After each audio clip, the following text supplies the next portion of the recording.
What's up, guys? Thanks for stopping by. I hope you're doing good. Today I'm going to continue on speedrunning your guys' names. So we're doing, for anyone that doesn't know, we're doing like New Game Plus, Random Seed, Glitchless, all bosses, except it's kind of not Random Seed because for the seed, I'm typing in your guys' names. The first person that types in the chat will be the first run.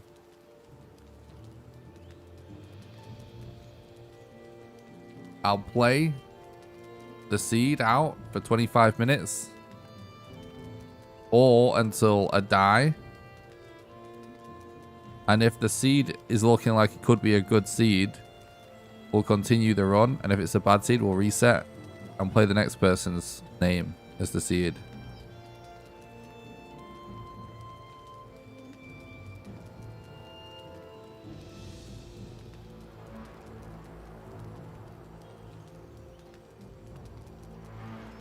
Alright,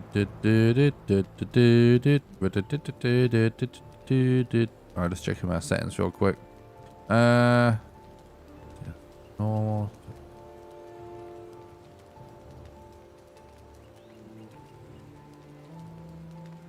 RTS off normal.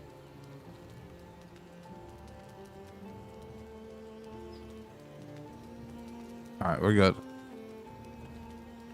Oh, I forgot something. We do have splits as well. So we haven't done a successful run yet, running people's names.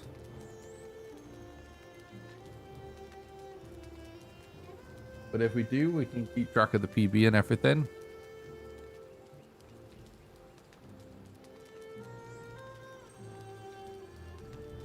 Could actually just do my name to start.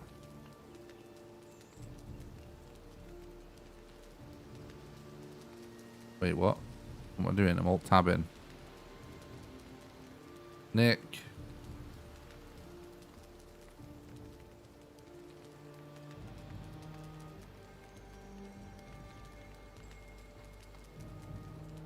Oh, what's up, dude? Thanks for stopping by the stream. Hope you're doing good. Right, I'll start with your name.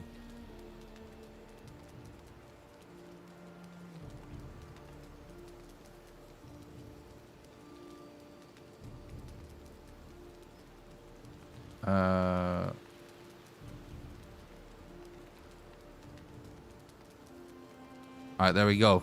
So this type is obviously there's like a character limit, but that's as far as we can go.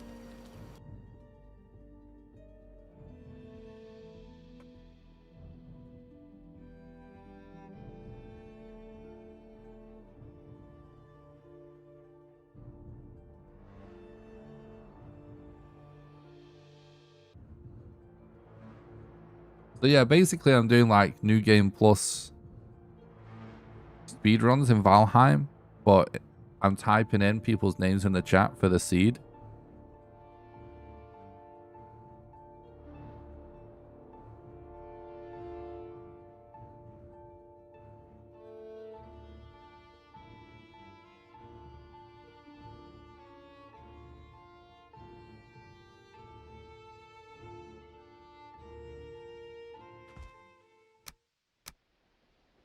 Turn off the music real quick before we get started.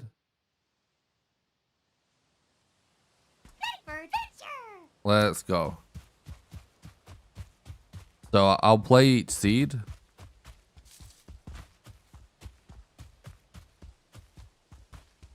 For about 25 minutes. And if it is not going to be a good seed, then I'll reset and play someone else's name. And if it is going to be a good seed, I'll try and finish the run. Or if I die, it's a reset and we move on to the next one.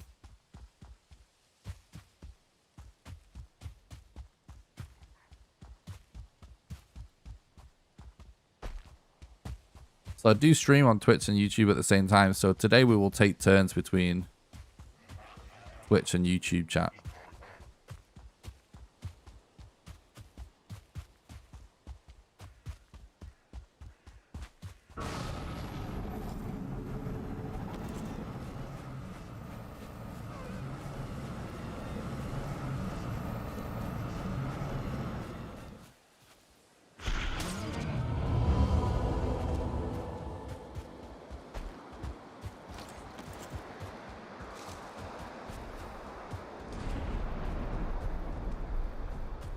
Got a Black Forest pretty quick. That's good.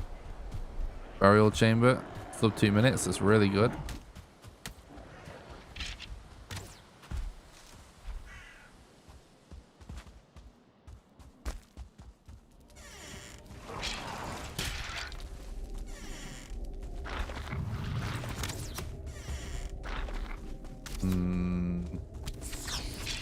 Show me the Elder Rune, game. You know you want to.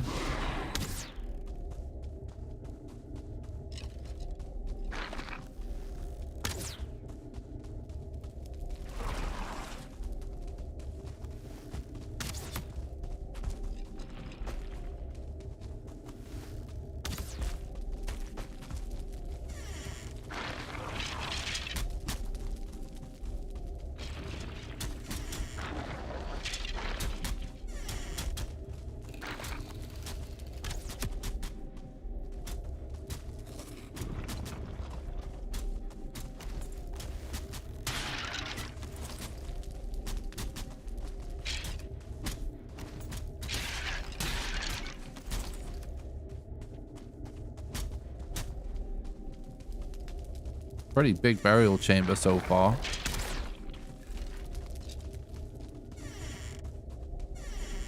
What's up, Benjamin? Thanks for stopping by the stream. Hope you're doing good, dude.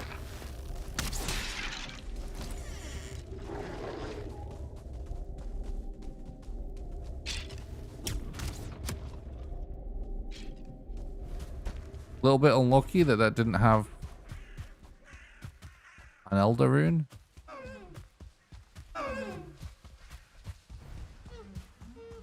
Oh no, is this just a tiny patch of Black Forest?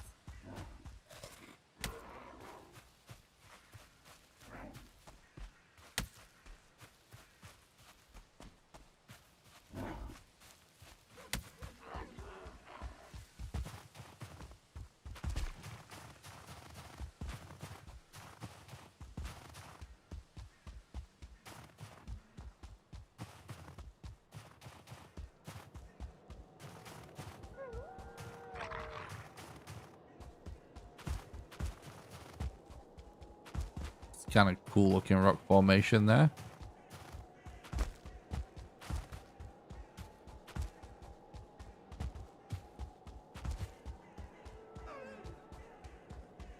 I hear crows. Okay. Just leading us to this building, which isn't good. They can't have runes inside.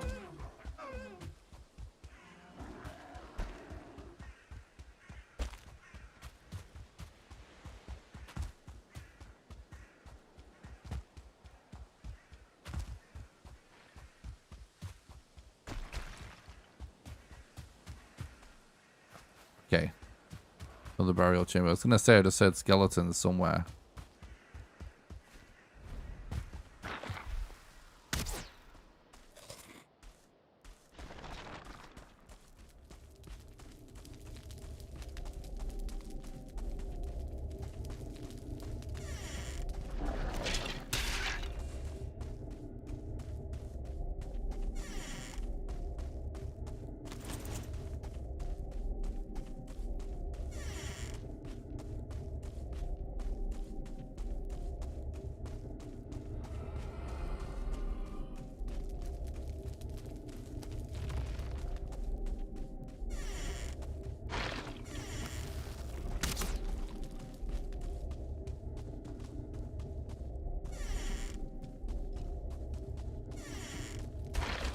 Oh, nice.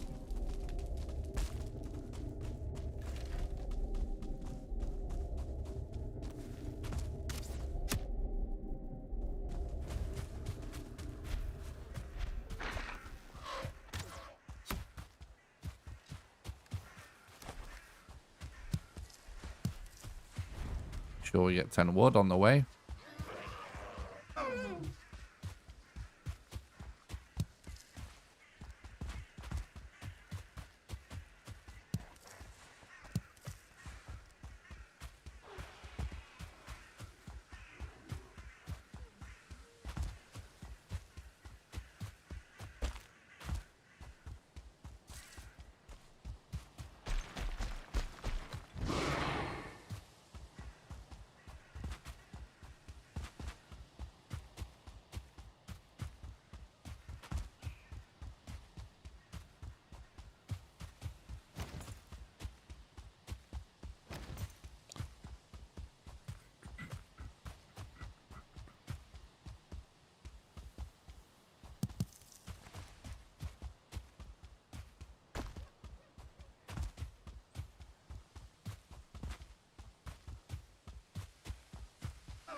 Hope everyone's having a good day today anyway, chat.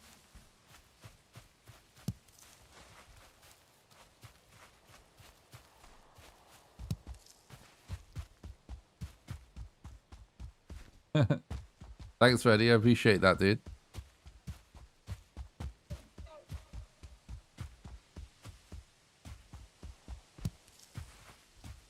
What's my opinion about fuelings? They're kind of annoying.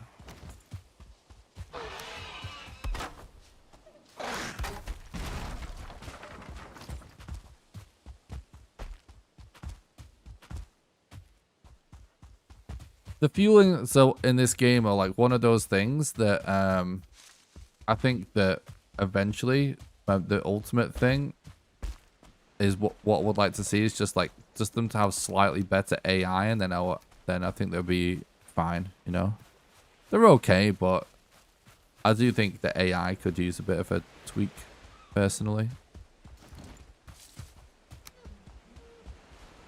I think in general, we're probably going to see some AI tweaks before 1.0 comes out. Just across the board. It makes sense to me. What's up, Daniel? Thanks for stopping by. I hope you're doing good, dude. I am, thank you. We're having a great day. I submitted a Tribes of Midgard speedrun and a Resident Evil 2 speedrun to the speedrun.com leaderboard today. Released a Resident Evil speedrun on my YouTube channel. Now we're streaming, so I'm Gucci. What's up, Bevo? Thanks for stopping by the stream. Hope you're doing good. I'm good, thanks.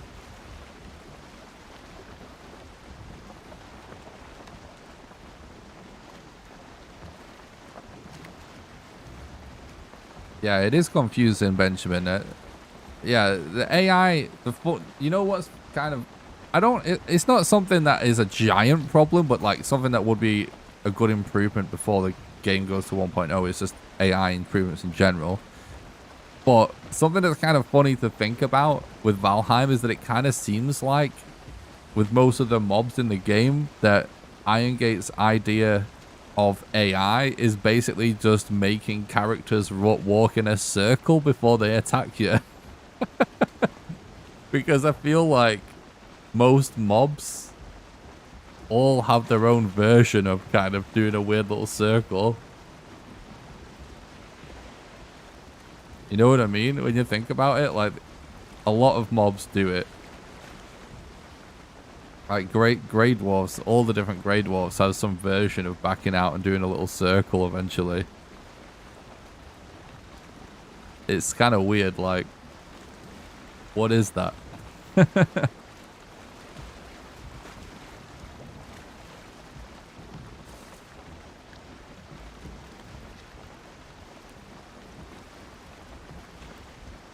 Thanks, Bevo. I appreciate that. I'm glad you're having a good day.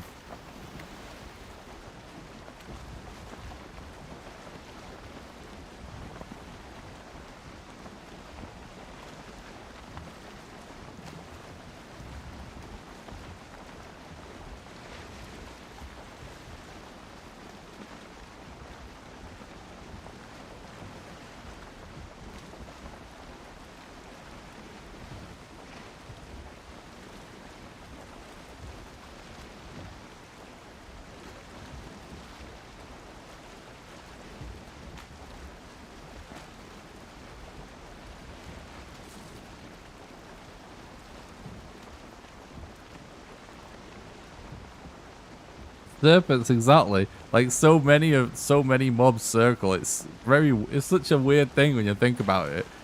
Like what other video games do mobs just do that? Like that's so funny. Like imagine playing like Call of Duty and a guy like runs up to you and is like, "Oh, I'm not gonna shoot you yet," and he like walks back, does a little circle. It's pretty funny.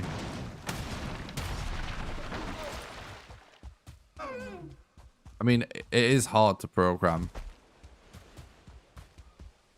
but it is just funny that is a thing in this game.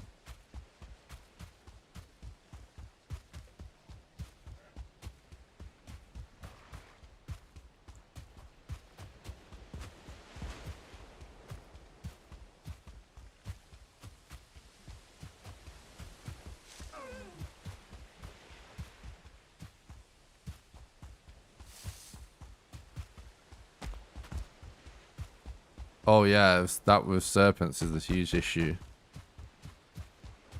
Well, yeah, it's annoying anyway when it happens.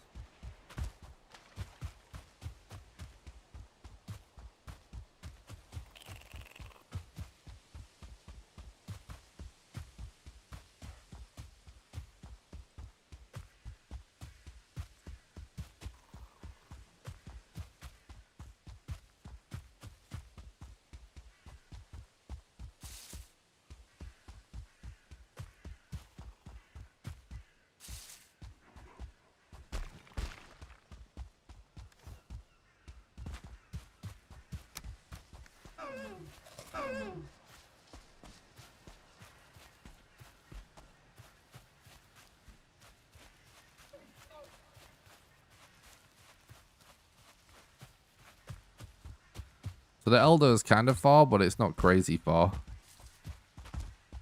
Played some worse seeds.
Okay. Show me them swamps now, game. No, you want to.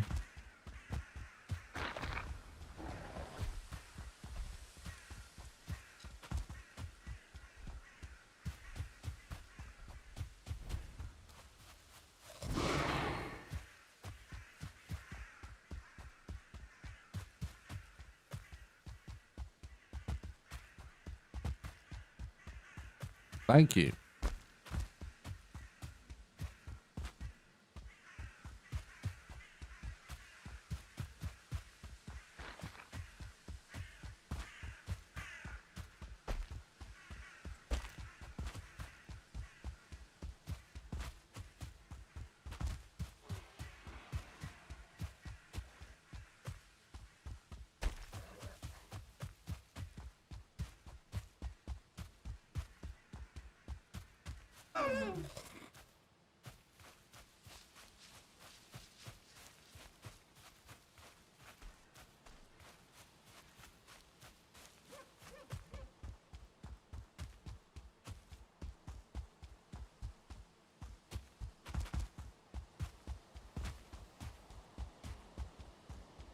I've had this mouse for almost a year, and I think I'm just about getting used to the shape to grip it correctly, you know.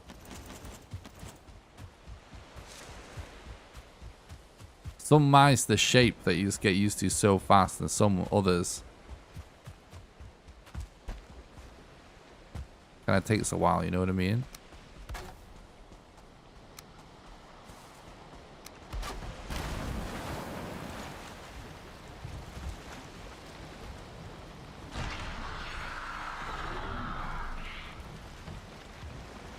Right. Show me that swamp game.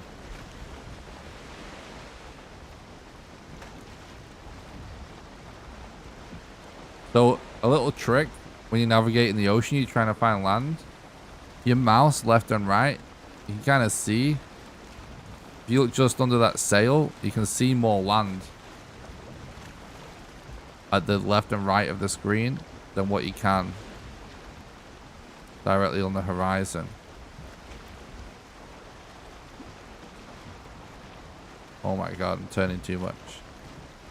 Let's go this way.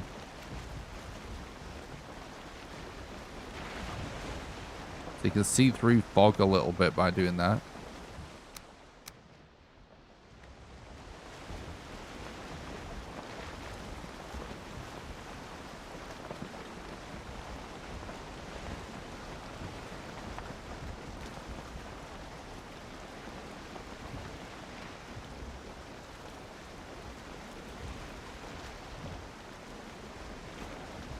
There's actually on planes there, bizarrely.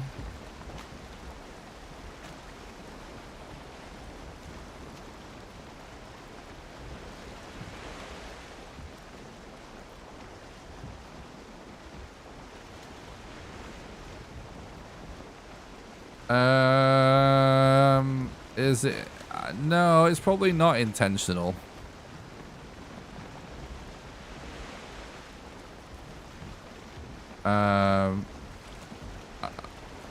It's not something that I'm like an expert in.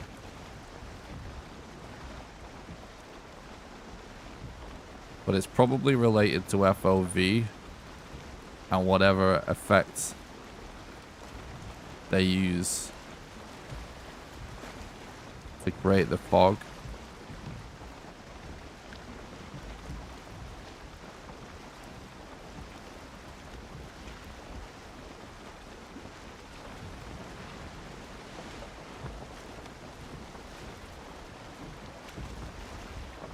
Well, that's just a guess. I don't know. Yeah. Definitely not intentional. It'll just be just the way the actual effect works in the engine.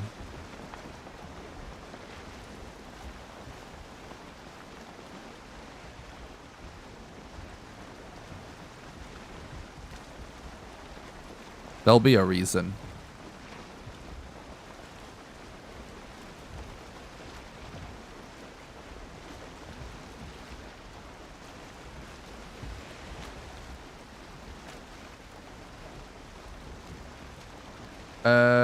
Yeah, I do practice stuff between the streams.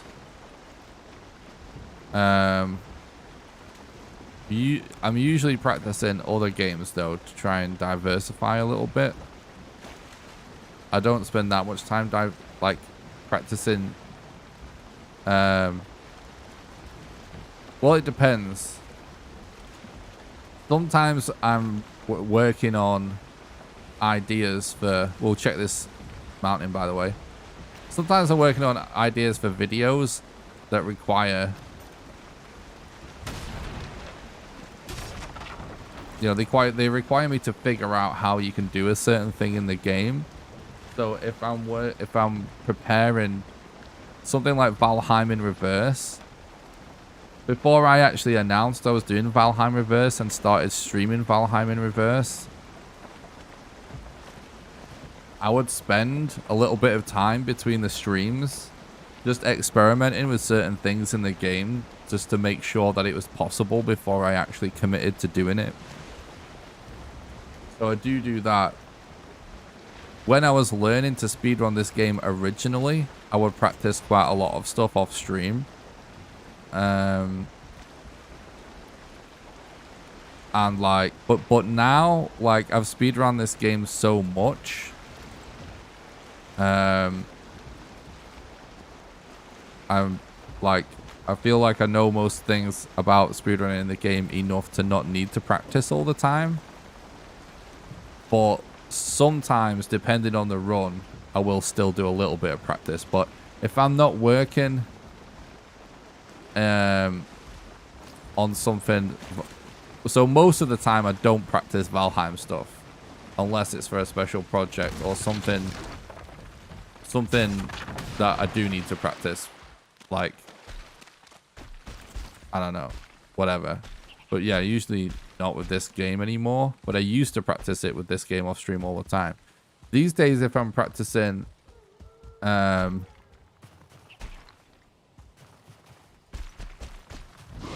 it's usually I usually, there's a few games that I'm interested in speedrunning and making like future challenge videos and stuff for.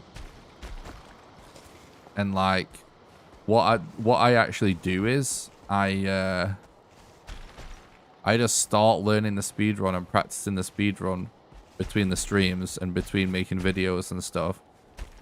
And I just try and get a feel for the game. And basically, like, sometimes I'll just quit learning the speedrun for a certain game because I'm like, actually, I changed my mind on it. Like, because sometimes you don't know until you start learning a speedrun whether you actually will enjoy it or not, and or whether the content will be good. Oh, hell yeah.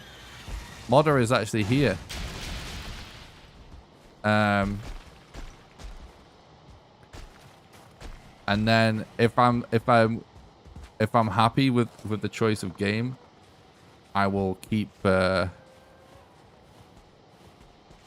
the speedrun, if you know what I mean. What's your best speedrun time? Well, right now we're not speedrunning a specific category, because we're actually using people's names from chat as seeds just for the fun. But my best random seed time for New Game Plus, which is the closest thing to what this category would be if we're actually doing it for the leaderboards. Before Hearth and Home was like 38 minutes and 1 second. But the runs are harder after Hearth and Home, so I do have... that's the second place.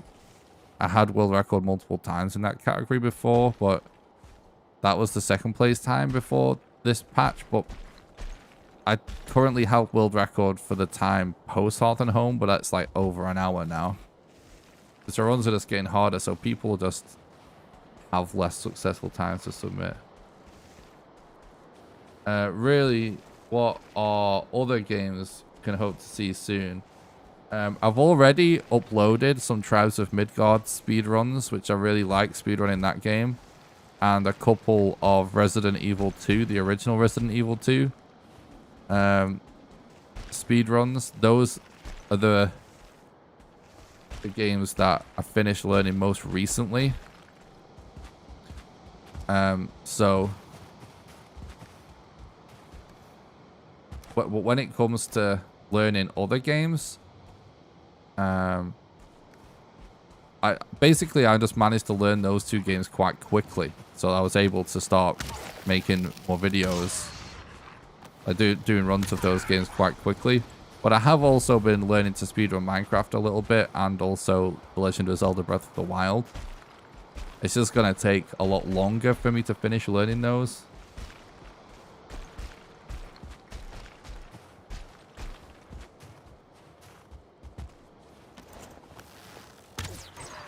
Because they're much more difficult games to run. Minecraft is not necessarily much more difficult, it just requires a lot more knowledge. But Breath of the Wild's really like much more difficult to run.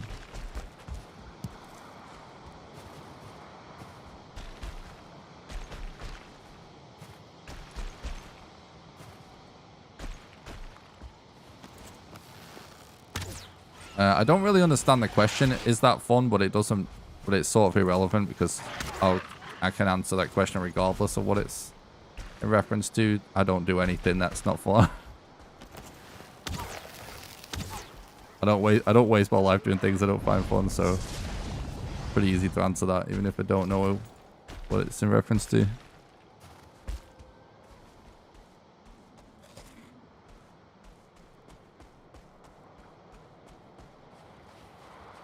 Like, to me, like, as someone trying my hardest to be a content creator for you guys, like, I feel that, like, content isn't good. Oh, no. All right, GG. We got a 2-starred. I feel that, like, content isn't good if it isn't fun for the content creator. You know what I mean? I feel like it defies the point.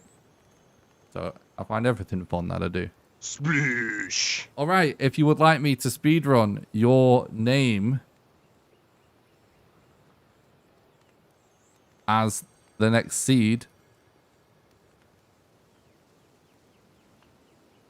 I love it, Thomas. Type the word cheese in chat right now. The first person to type the word cheese, I'll speedrun their name as my seed.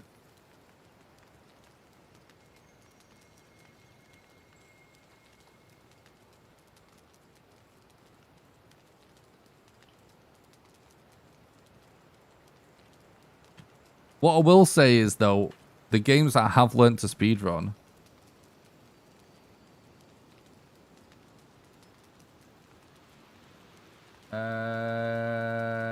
Adrian was first. Okay, so let's go. Adrian. Oh, that's... Sorry, I did my different keybind setup. Adrian. Hold it. Gonna run out of digits soon, aren't we? Yeah, there we go. Let's go.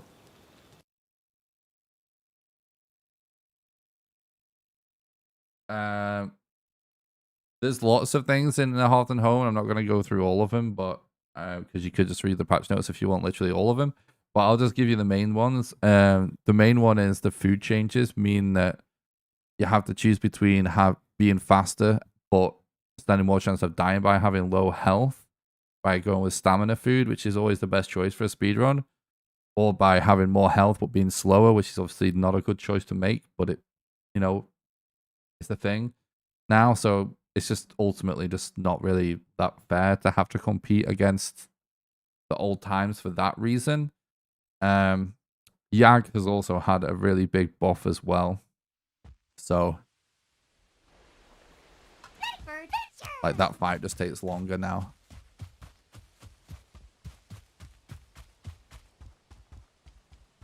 Hell yeah. Let's see what Adrian's seed is like. It's looking decent so far.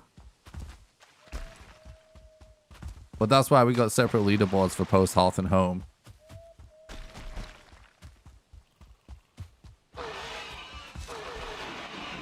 Like, it's not a gigantic difference.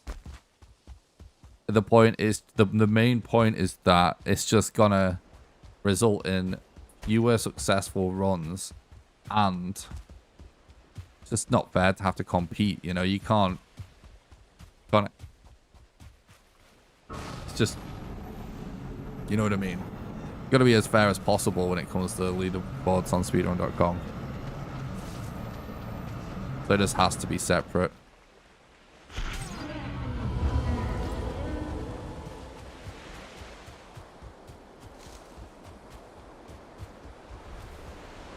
It's not that it's not possible to get a faster time than the previous world record with Hearth and Home. It's just the fact that it's not really fair on the runners to try and beat that time anymore. You know what I mean?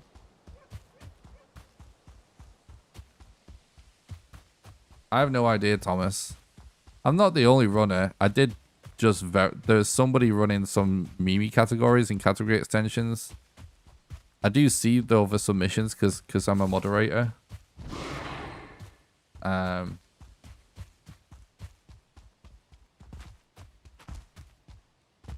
you don't know what you're talking about though, DRS, dude. What like that's not how it fucking works, dude. What? When we got the old leaderboard, we didn't just instantly get a fucking 36:58 world record time. The time I had the first record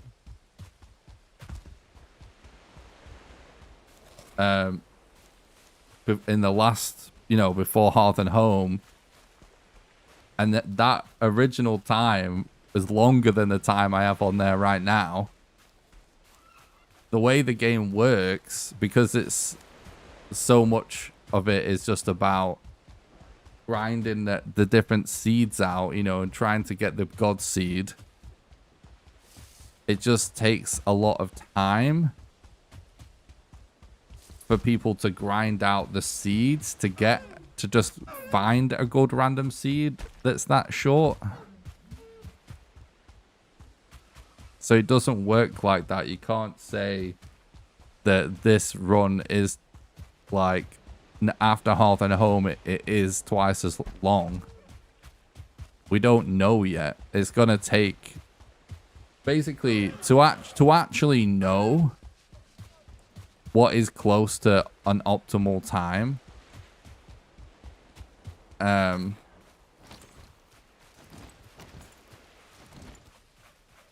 We just need a lot of runners running the game all the time to increase the odds.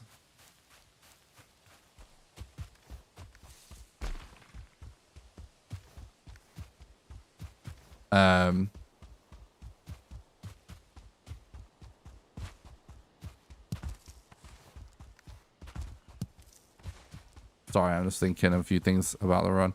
To increase the odds of people getting the seed, you know, a good seed. And then we need that to happen over long periods of time.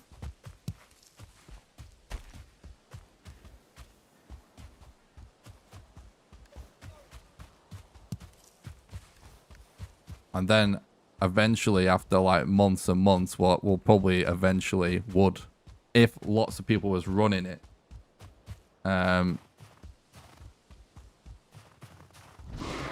you would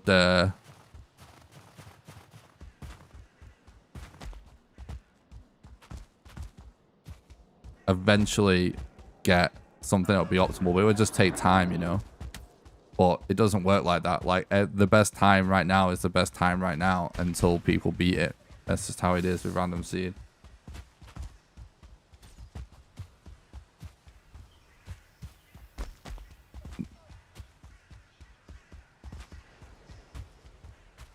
I don't understand what you're talking about, dude.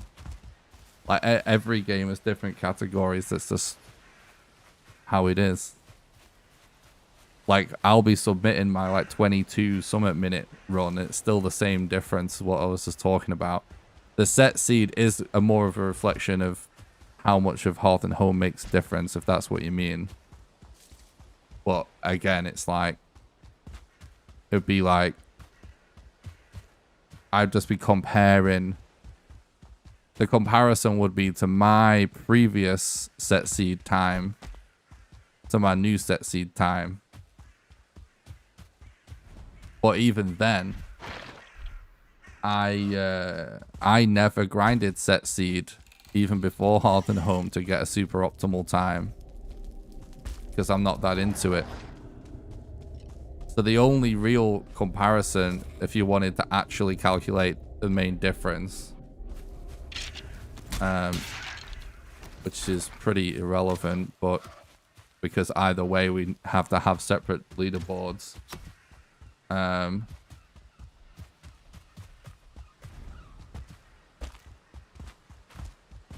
The only way would be like Archie did grind and optimize set seed as much as he could handle without getting sick of it.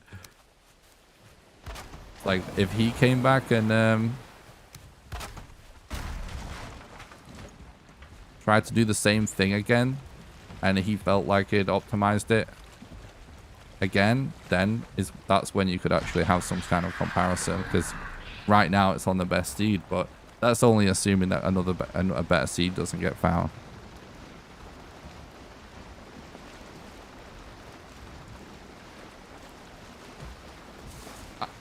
I think it will grow even bigger eventually. I don't know when that would be, but I don't think Valheim's past its peak.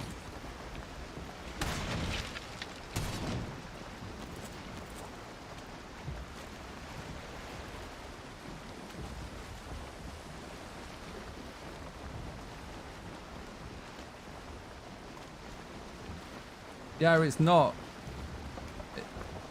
not even odds because there's still RNG, but it is much more even, whatever, however you want to say that. But yeah.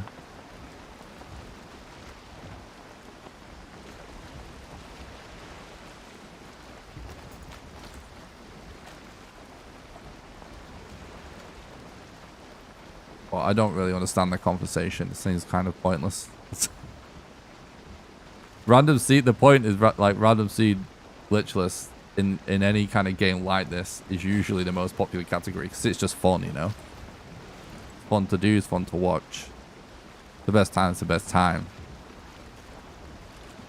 You know, certain runners and certain viewers just love that. You know, if you're someone that prefers kind of the more less RNG based speedruns, there's obviously a ton of games that you could watch instead that are where it is just about the route and the skill.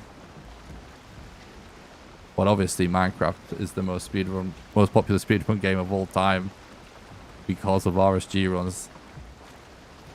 So yeah, it's a different thing. But it doesn't really matter because either way we have to have different leaderboards for Hearth and Home because of the food changes and because of the ag buff and because of a ton of stuff. But those are the main reasons. How much prep do you do before a speed run? With Valheim, I've run the game a lot, so I don't necessarily have to do. It depends. Basically, if it's a game I already have learned how to do the speed run, then I've kind of already done all my prep before, if you know what I mean. Because if I'm gonna speed run this game, if it's a category I'm like super comfortable with, then I don't necessarily need to do anything to prepare anymore. Or like Tribes of Midgard and Resident Evil 2 are the other games that I have learned now. So right now, if I wanted to do streams for those games, we could just switch over to it right away. And after a few runs, I'd be okay.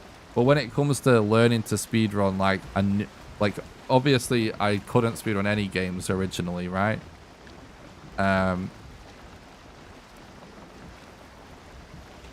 So, you know, it basically, it took like,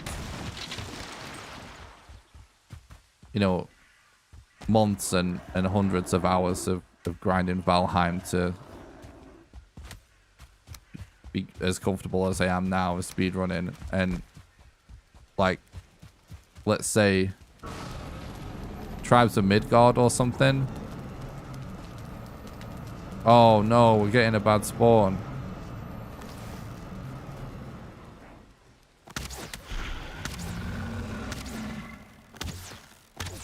That's unlucky.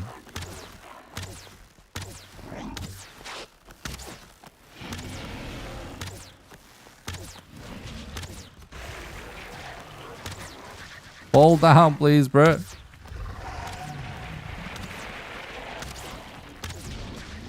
No, bro.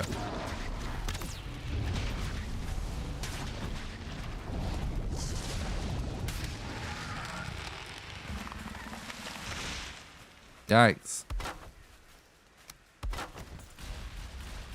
That was a bad spawn.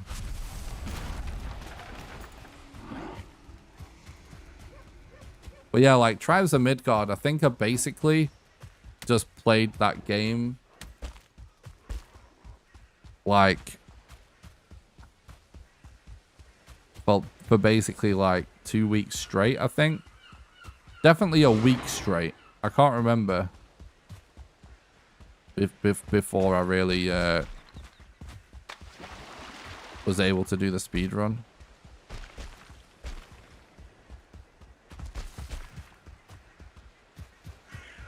It just depends on the game, I suppose.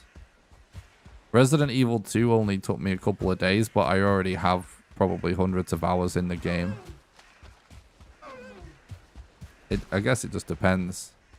There are games that I have been learning to speedrun for like hours and hours and months in my spare time that I just have never finished learning, if you know what I mean. Pretty much every game, when it comes to speedrunning, it just takes a lot of hours in the game before you can really start doing the runs decently. And when I say decently, I don't mean like a competitive time. I just mean like getting successful, like being able to beat the game just way faster than a casual run. If that makes sense.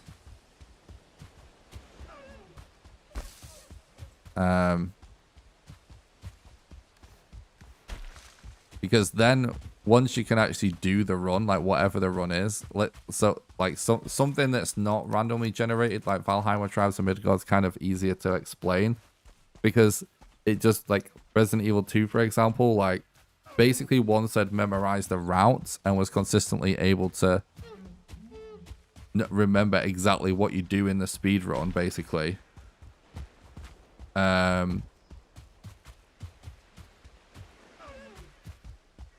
That took me a couple of nights of working on it.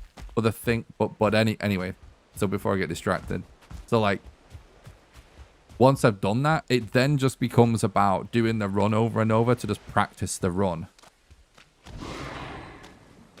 But the way I do it personally is like, if I can just get a successful speedrun, even if it's not a good time, but it's still way better than like just a casual run, I will just start streaming it right away. You know what I mean? And as I get PBs, I just release the PBs as videos. So that's kind of like what I've been doing. And eventually it just gets to the point where you do end up with competitive times eventually. Because I'm just a little bit more interested in doing just fun content around speedrunning and stuff. And if we just happen to be capable or close to being able to do world record, we can go for that. You know what I mean? Like, I'm not... Some people, all they are doing is trying to go for record all the time. And that's a slightly different thing, because if you want to do that, you want to be grinding for optimization all the time.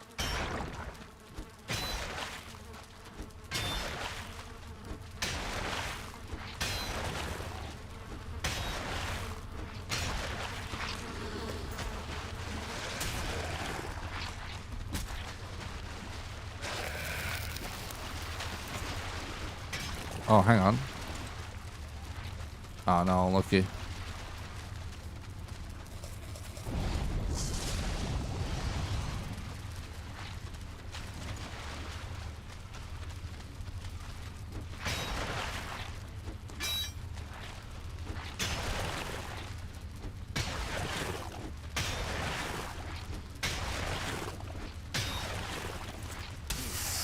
But yeah, Valheim, I basically did a playthrough of the game that took me about 150 hours. And then just started trying to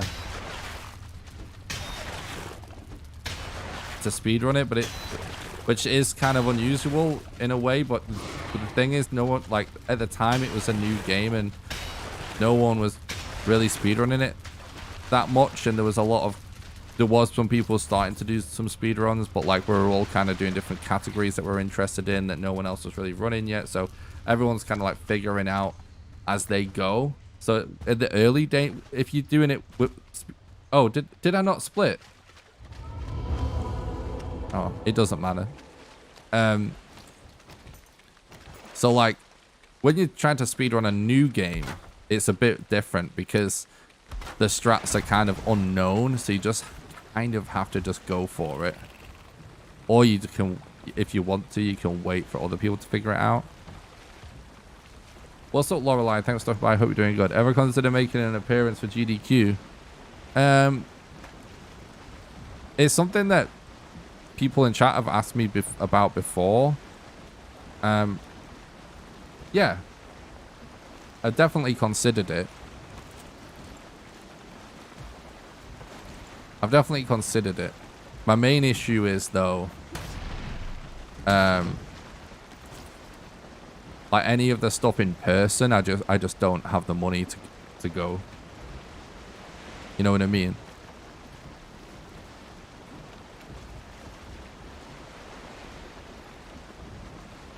But I have considered it.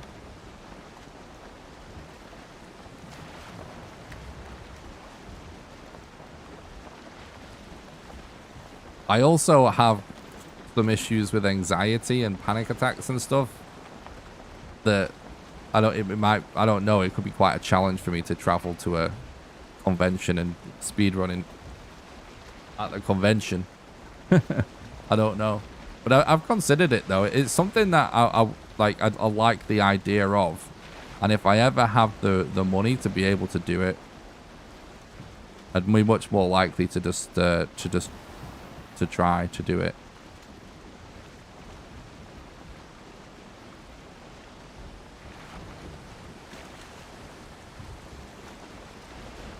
And I think with GDQ as well, like I think that's one of another good reason for me to learn to speedrun other games, because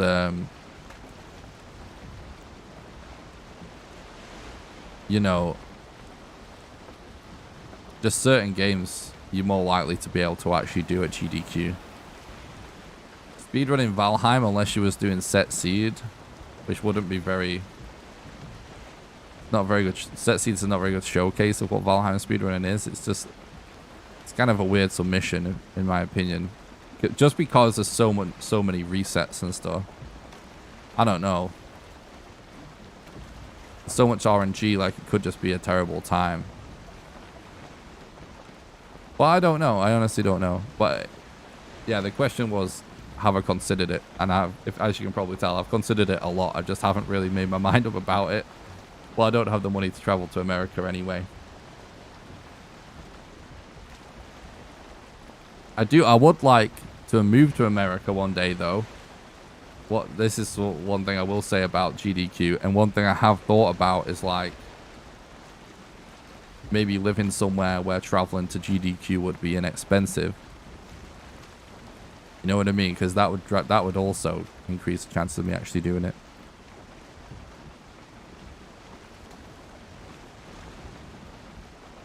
But I'm still really new to speedrunning. I've been doing it like 6 or 7 months or something. I think it's pretty interesting, actually. This is pretty interesting. I don't know what you guys think about this topic. But yeah, like, I was never a speedrunner before Valheim. Like, I was learning to speedrun some of my favorite games just for fun in my spare time when I wasn't streaming and stuff. Because I had considered it. Because some of the things that I had done in other games made me think I was actually maybe capable of doing it if I just put my mind to it.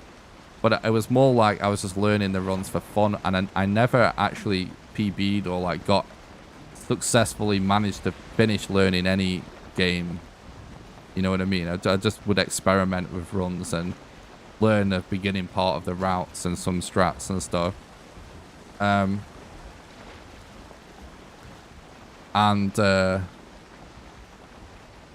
at the time, I was really enjoying watching some Minecraft speedruns. And basically, I just fell in love with Valheim when the game came out. And I just did a normal playthrough of the game. I streamed the game for about 150 hours or something on my first playthrough. And I just had a good time. And when I was playing it, I was just constantly thinking about, like, I wonder what the speedrun for this game would look like. And I kind of just had the thought of like, oh, what if there was a new game plus category for the game? Because that would make the speedrun that you're just finding and killing bosses. So it makes it slightly more consistent and more comparable to like a traditional speedrun game. But this was literally just, I just thought it would be something kind of goofy and silly and fun to do just on my stream, as maybe as a one-off or something, just to see what the game would be like if I played it like that. Like, and when I was thinking this, like I was checking the speedrun.com every day to see if Valheim was added to the website, and it wasn't. I was constantly Googling Valheim speedrunning and not really finding anything. I was typing it into YouTube, and all I would find is like somebody that just, and you probably guys have probably seen the meme video where someone just spawns all the bosses in front of him. You know, like that's all I would really find. So I was just like, well, I can just do this like just for fun and just see what it's like to do on my stream. So that's what I did. And basically what happened was, you know, by the time I'd managed to do a few successful runs, still no one was really doing it. And then I found the speed. Then people had started to upload speedruns, and they had started to put stuff on YouTube. But people also had different ideas about what they, you know, like the different categories they liked in the game, whether it was just killing one boss or whatever. So most of us was kind of still all doing different things, you know. And eventually I found the Valheim Speedrun Discord, which was created by a guy that would basically just use the speedrun killing the first boss, right? And those guys had come up with their own rule sets and stuff. And New Game Plus is something that they had also agreed like could be a thing as a category.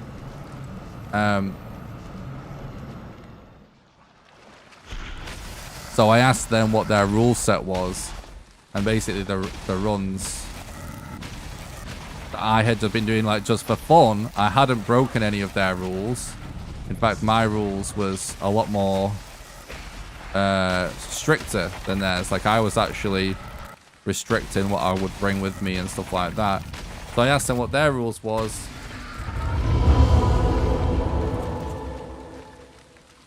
And yeah, they was like, oh, it looks like your run's already like pretty good time. So at the time, we just had a spreadsheet and in a Google Doc that was linked in the Discord, and they added me to that, and they gave me the world record holder role or whatever. This is how it used to work at the time before we had a speedrun.com page.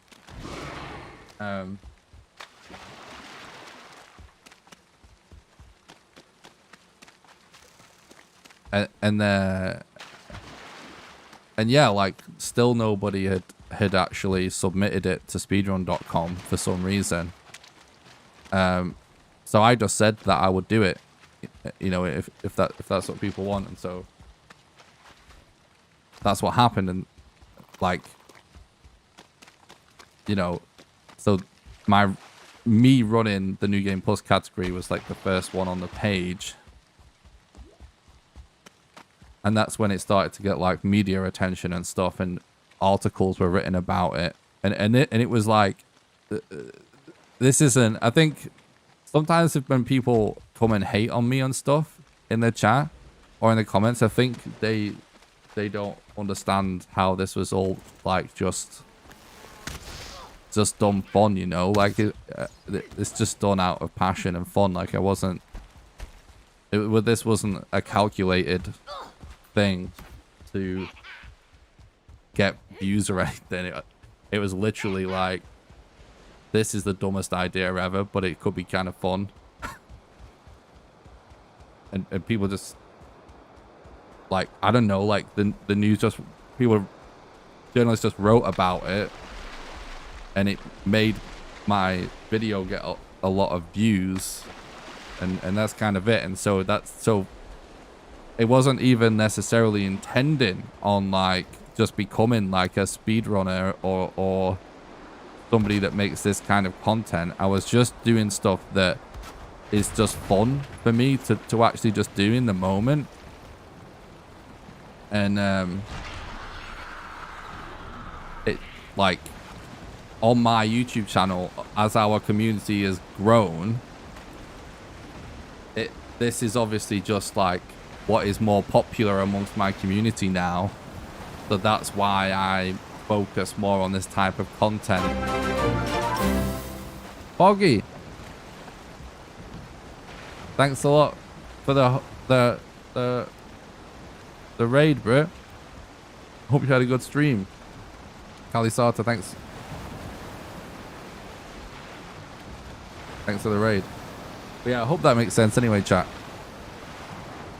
Anyway, this seed is not that bad, but I've already played it for 25 minutes. So let's reset. It's not looking that good. What's up? Thanks for the stream. I hope you had a good stream. I'm doing great, thank you. All right, let's pick the next one from Twitch chat to give Twitch chat a chance, guys. If you guys... So, I'm going to explain what I'm actually doing right now. So, I'm not actually doing the super serious speedruns or anything at the minute.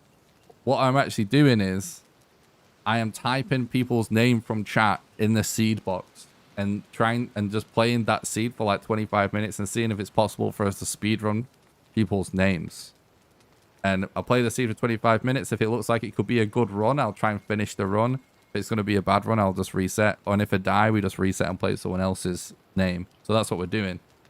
So if you would like me to speedrun your name,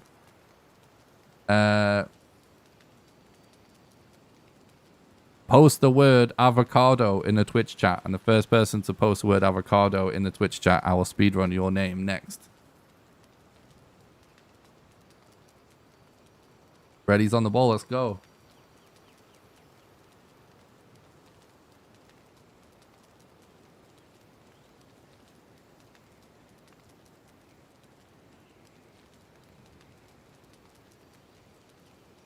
Spell that right. Let's go, bro.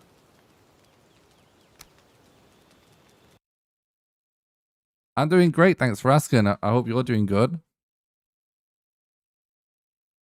Hope you had a nice stream.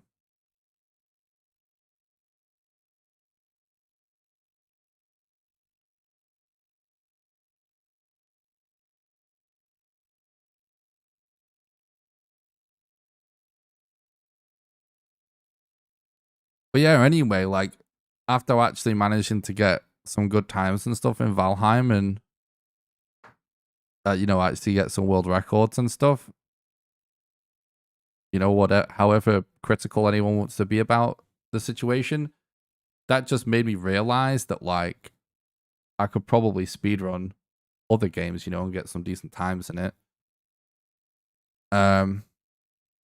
So that, like, that's what inspired me to learn start learning other games too. So I am actually still new to being a speedrunner, really.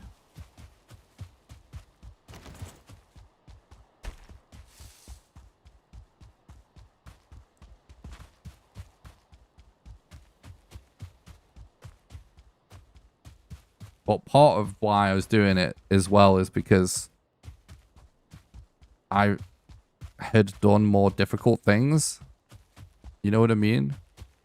So it kind of made me realize, like, oh, if we can do that, then I can definitely do this.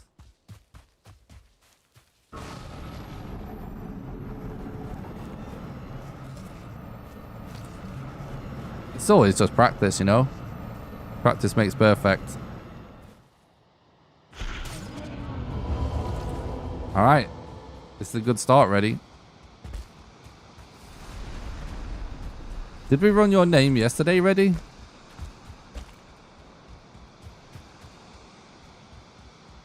I was thinking this. I'm not going to remember whose name I've already ran, but it doesn't matter because I won't remember the seed anyway.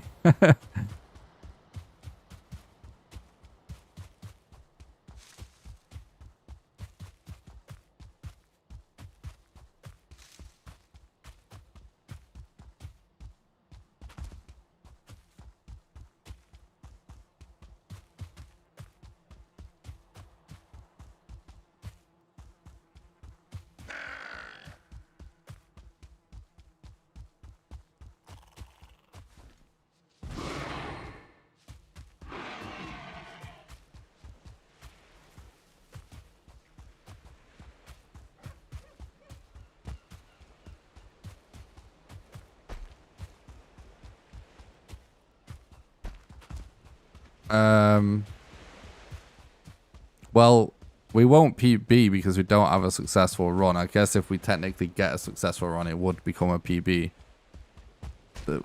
With this is like not... This isn't... What that we're doing here is a set seed, not a random seed. Because any run where you're typing in the seed box is a set seed. So we're not going to beat our set seed time. So we couldn't submit it. Like, so there would be no point in submitting it to the speedrun page. It wouldn't even register because it wouldn't be a PB for set seed. You know what I mean? I know I haven't uploaded my set seed run yet, but like that is, I will. So I hope that makes sense. But also, yeah, I can release it as a YouTube video though, if that's what you mean. I basically, my plan is to eventually kind of edit together a montage of the run of these runs as a YouTube video. Really, we've just got a little Black Forest Island, okay. Yeah, so if that's what you mean, yeah, there's no reason why I can't put a successful run on YouTube. But my plan is to essentially kind of make an edited YouTube video about this, because I think it would actually be funny. But as far as the actual submitting it to the leaderboards, it just wouldn't, like, it's not that it's not allowed. It's just that it won't be a good time for set seed. What's up, Dan? Thanks for stopping by. Hope you're doing good.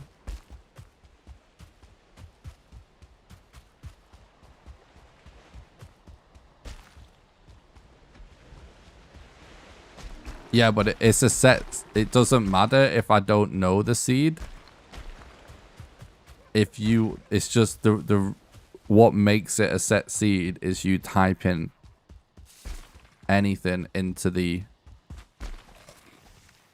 seed box at the start of the run. That just means it's a set seed. And it has to be like that because obviously if you was to class that as a random seed, that we have no proof that I haven't typed that into a seed generator before, because you're not seeing the random creation of that seed in the run. Because how you know it's a random seed, so me as a moderator, if I have to verify someone else's run they submit, right, it's in the rules that you have to show like the menu where you actually create the seed. And if you see them click the button and the box comes up with the random seed in it, that is you seeing the creation of a random seed as a moderator, so you can verify it's random. If somebody types in the box, it doesn't matter if they don't actually know the seed they're typing in or not. You can't prove that it's a random seed. Does that make more sense?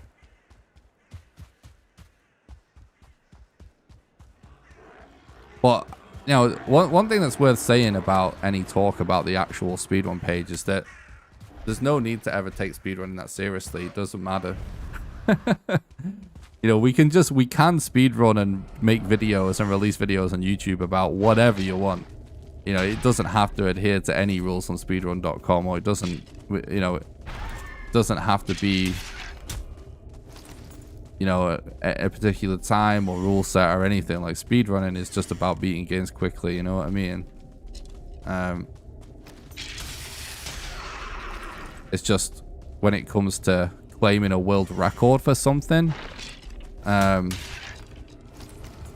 speedrun.com is just like, or it's, I suppose, yeah, like if it comes to like you're trying to like claim something officially, speedrun.com is just a good place to do it because there's a whole system in place, like, to actually kind of verify it, if you get me.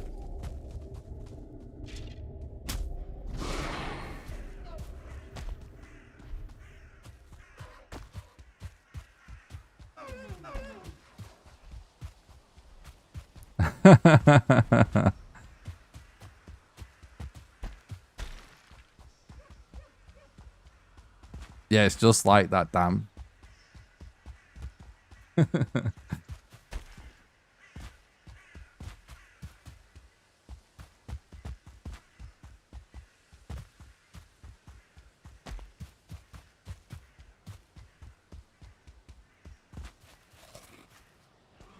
Like rules and actual rules and adhering to existing categories and everything. Like that is only exists so that people that run leaderboards can maintain a certain level of fairness for the runners, and so that people can make it official that they are, you know, ranked at a certain, you know, whatever position they are on the board, whether it's a world record or not.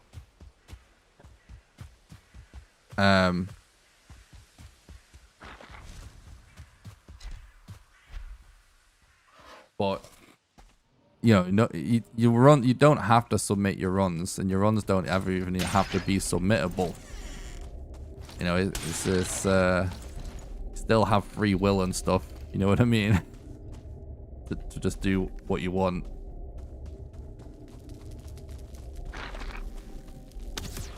How have I got lost already?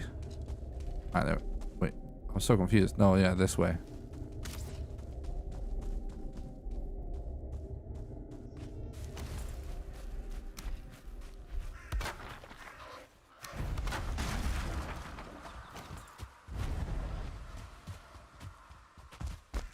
Like, it was actually kind of funny to me that we actually had some trolls taking what I was doing very seriously in the chat yesterday. Like, more than one. It was like, I'm literally speedrunning chat's names right now. We don't... There's nothing serious about it. We're just chilling and having a good time, you know?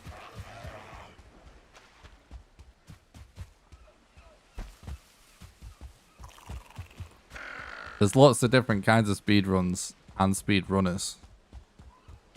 And like, I think that perhaps... I actually can't say this. Maybe chat could actually tell me what they think, but I think like, you know, perhaps the most sort of well-known idea of what a speedrun is. What? We're getting trolled by boars. Yeah, sorry, anyway, I was in the middle of talking and then we got trolled by these boars. Yeah, I guess like what most people aren't really thinking about what they're looking at when they see a run. I just think their general idea of what they think of speedrunning is just the most competitive example of it, where it's like people going for world record all the time. But that is a tiny amount of human beings that are actually doing that. Obviously, I do it sometimes when I want, like when I just think that it's fun to do, but most speedrun content and most speedrunners and most viewers that are watching speedruns are just people that are watching it just for fun, if that makes sense. And if you're doing it just for fun, you can kind of do what you want, really.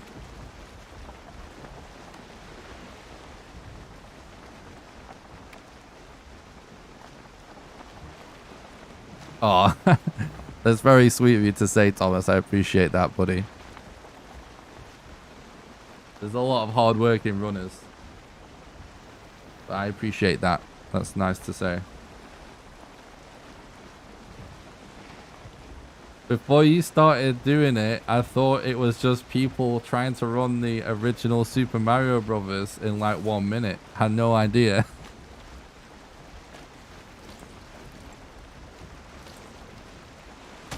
Good one.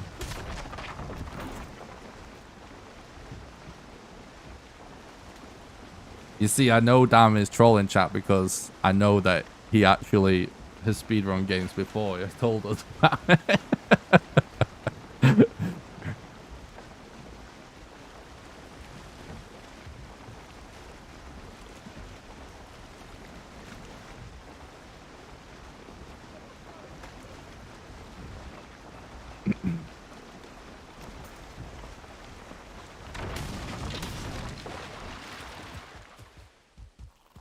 But one of my favorite content creators is a guy called Bork Basoup. I know, right, Seth? Does that sound right?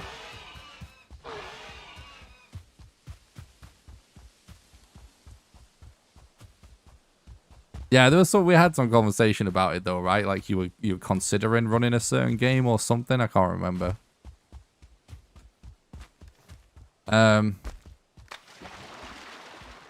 yeah, like all Bork does, like not all Bork does, like Bork has had like world records in games and stuff, in Resident Evil games. But like, and it's way different now because he's actually become quite a big content creator. He has like thousands of viewers on Twitch now. But like, anyway, like a lot of the content that he actually does is like, he will do like a speedrun marathon and he'll just casually speedrun a load of games in one stream. And like when he's doing that, like he's not getting like super good times or anything. He's just doing the route. Or sometimes he's not even doing the route because something goes wrong. But my point is, he's just a nice guy making fun content, doing runs casually that for entertainment purposes. He's not doing like super sweaty serious runs, because a lot of the time when you do grind super seriously, it can become less fun. And so when I grind really hard for runs, I do it for as long as it's still fun and stuff, because it can get really grindy and annoying eventually, you know what I mean? Like if it's just not going well, it starts to get to you a little bit.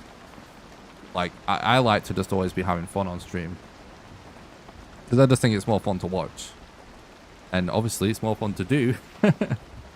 And ultimately, like, you don't actually really gain a lot by being at the top of leaderboards in terms of being a content creator. You don't, you know, mostly speedrun.com is not a website that gets that much traffic, and speedrun leaderboards don't get a lot of traffic, so you don't get a lot of views or anything for being on there.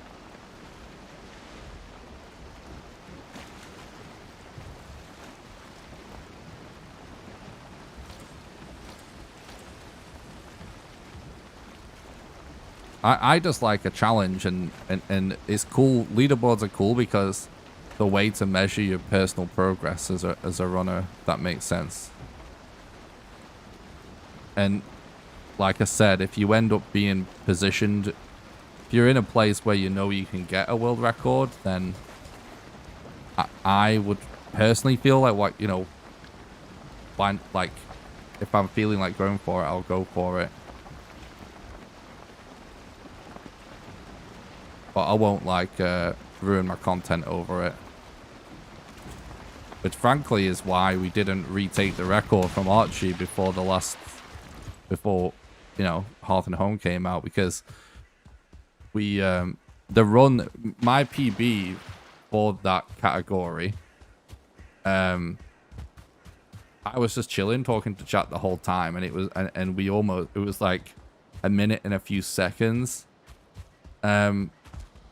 that we were short by. And like, if I was like, it was such an optimal run, if you know what I mean, because I was just having fun the whole time and I have zero regrets whatsoever.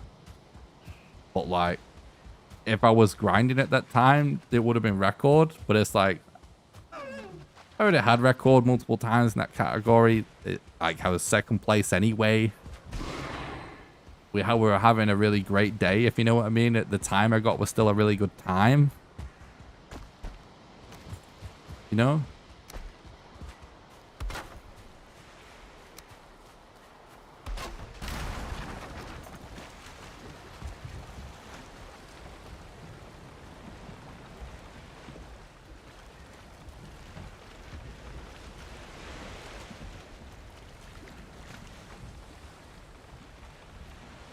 Yeah, yeah.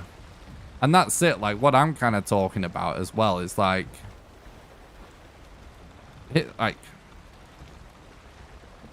yeah, I agree. That's what I actually do watch. If I had to go buy a Santa cap, I should. We should bring gold. Maybe we should actually do that for a meme, considering it's not the most serious speedrun. Like, we actually bring gold to buy a Santa hat.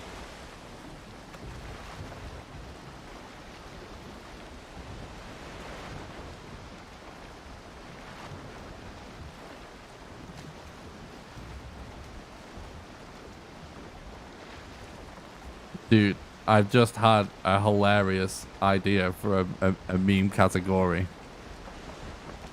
Santa percent.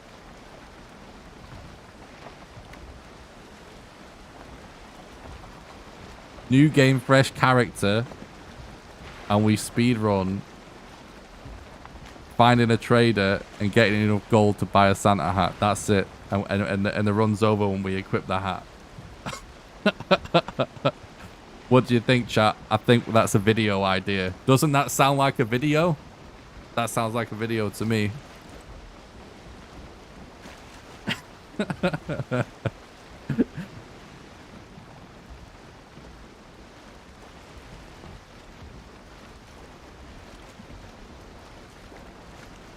Yep.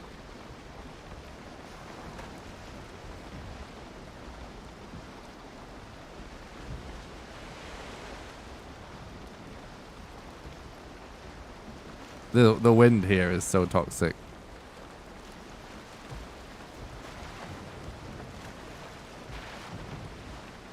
Yeah, it could be funny. Santa cap only.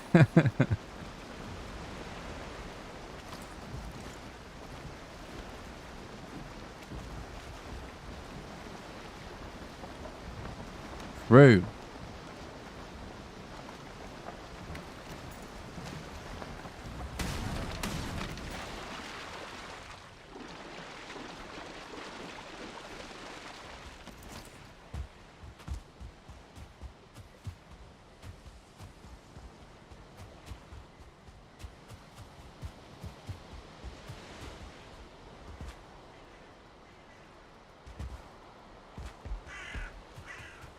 Oh, why did it do that?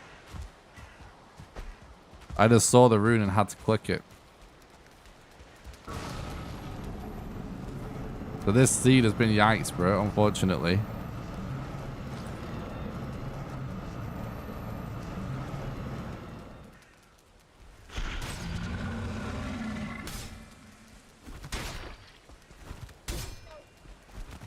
The hell is happening right here?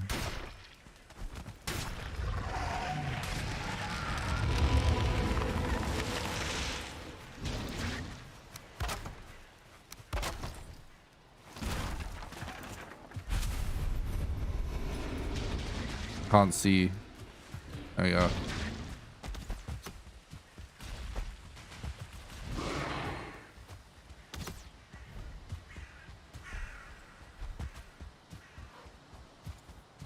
But anyway, like, the way I get my... So, who was it in the chat? Someone said, yeah, auto, right? About, like, saying, like, rather watch someone having fun and get, like, mediocre times or whatever, right? Something like that. Like, my ultimate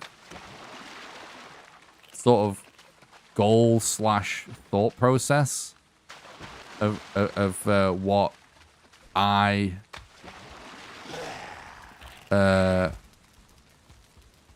could be as a channel, and I'm sort of striving to be, is like,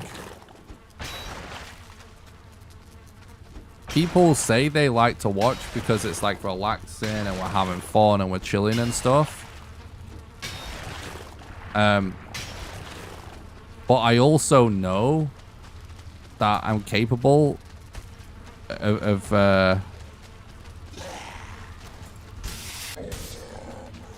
either playing at the highest level of a game, or if not the highest level, then like pretty high up there. So like still way better than mediocre, if you know what I mean. And my aspiration is to be like, to be able to do content that is like where we have a lot more of a casual, fun, relaxing atmosphere, but we're kind of still accomplishing things either with speedruns or cool challenges and stuff, challenge videos and stuff that are like still like, I don't know, like top tier gameplay wise, if that makes sense.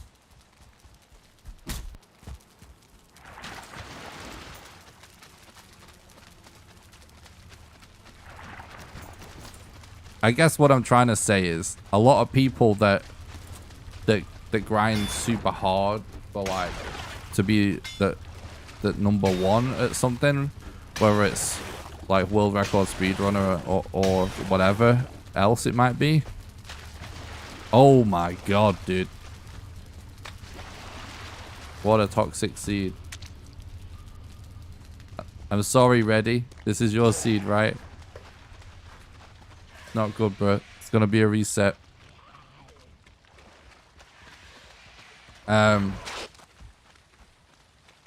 I guess what I'm saying is, I know that I can play like almost as good as those people. I know that I could play as good as them. But what I'm saying is, I know that I could play almost as good, but be way more chill and fun. If you know what I'm saying. Basically what I'm saying is, I think I can actually do things more impressive than your average content creator that's just being chill and fun. That makes sense. Like more of a casual atmosphere.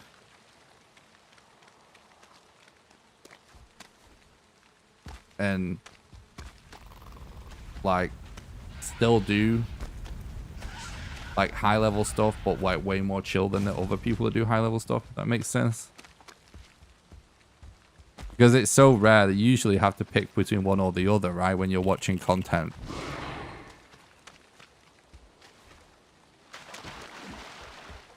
All the skill of top tier and not the sweat. Yeah, that's actually... I'm struggling to explain what I mean, but that's probably a much better way to actually put it. Yeah, like all the skill and none of the sweat. That is the let's put that on the fridge or whatever.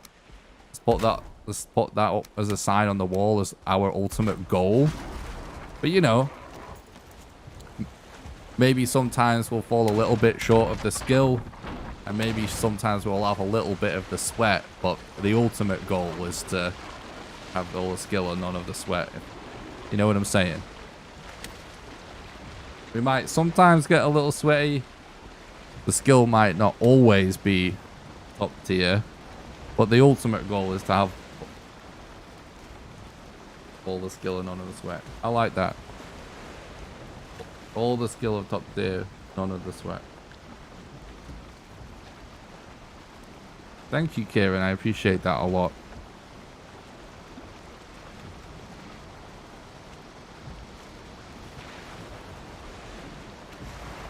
People that have been with me for a very long time, like Bevo and Dam, they kind of understand a little bit more about what I'm talking about because they were here when I was doing PUBG.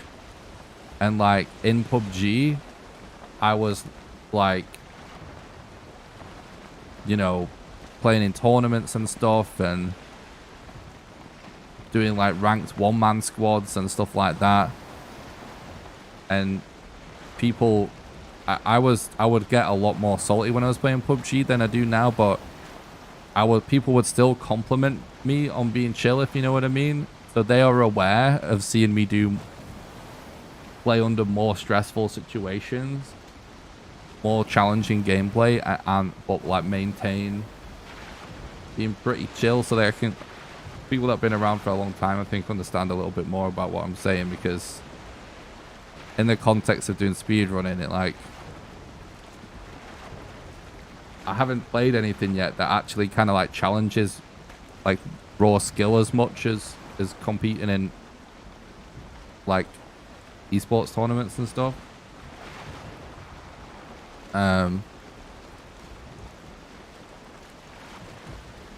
And so it's easier for me to be chill,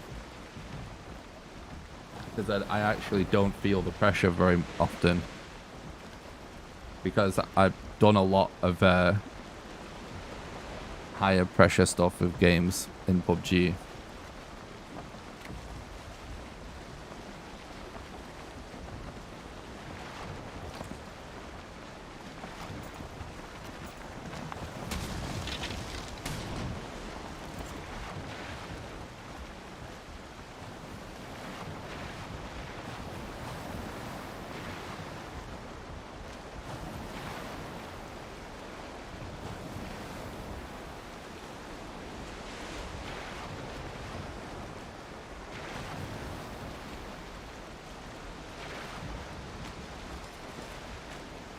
All right, we're at 28 minutes. I didn't notice we went over 27. Sorry, it's all my talking.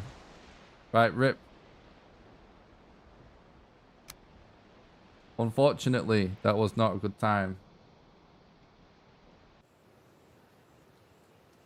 We're going to play every seed for 20 minutes or until I die.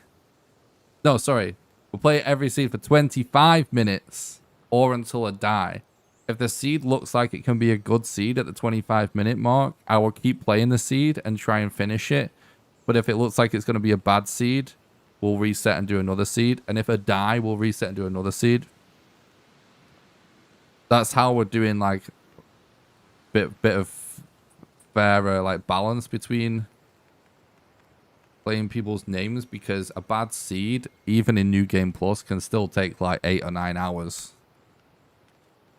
to play if it's bad. All right. If you would like me to play your seed next in the chat, I'm going to pick the next person from YouTube chat. We're going to take turns between YouTube and Twitch. Just because YouTube has a lot more chat delay, so it's a bit fairer for YouTube viewers if we do it like this. So if you're watching on YouTube and you would like me to speedrun your name next, type the word apples in chat right now. The first person to type the word apples, I will speedrun their name in the chat next.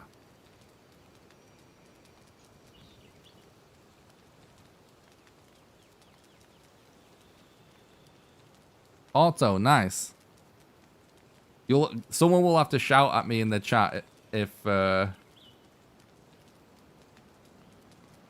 end up speedrunning someone's name twice. It's gonna be hard for me to keep track. But congratulations, Auto. Auto McBadass. What a name. What a name. All right, guys. I'm just gonna quickly go to the bathroom whilst this world loads in. Here we go, Auto. I'm feeling it. It's gonna be world record seed. Are you ready?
Alright, let's go.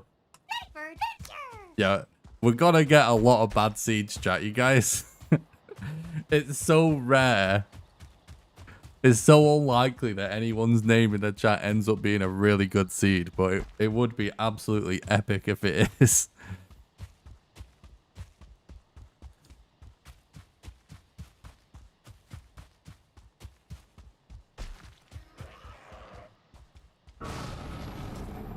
But it's fun for the memes, right, chat? Oh, god damn. What? Oh, there we go. Spawn here, please. He actually did. Hell yeah. That's actually lucky. Whenever a boss spawns inside an object or on an object, it's kind of RNG where they end up standing ultimately. Because sometimes the game can just force them to one side.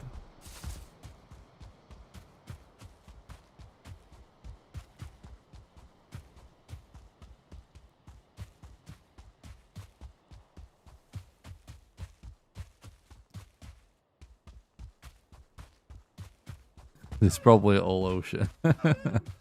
True.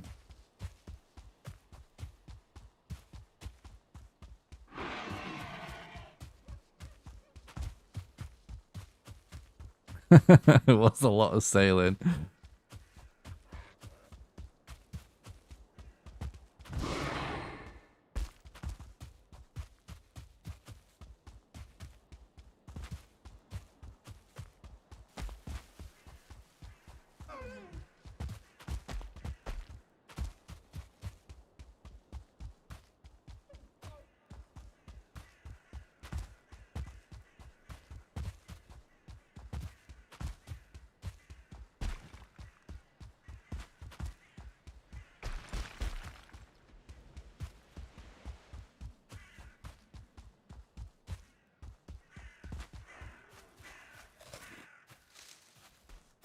Goddamn crows leading me to rubbish buildings.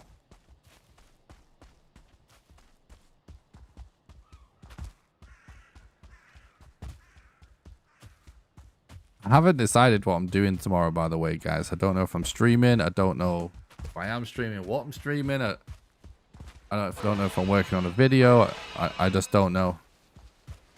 In fact, I do know I do need to get my set seeds video up. I'll probably do that tomorrow. There we go. We just figured it out. Yeah, I don't know if I'll be streaming or not, though. I will definitely record an intro and outro. Upload my set seed video.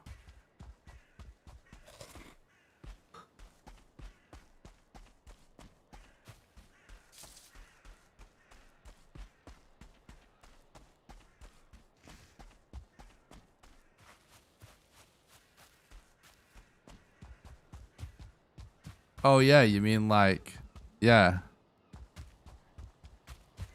for like a normal playthrough and with the next big update, just speedrun, you just not speedrun, but play on the seed that's just your name. People that play a lot of games that are generated with seeds in the same way, it is like a thing that they do. You know what I mean? Like they'll type a specific word in so they know what their seed is.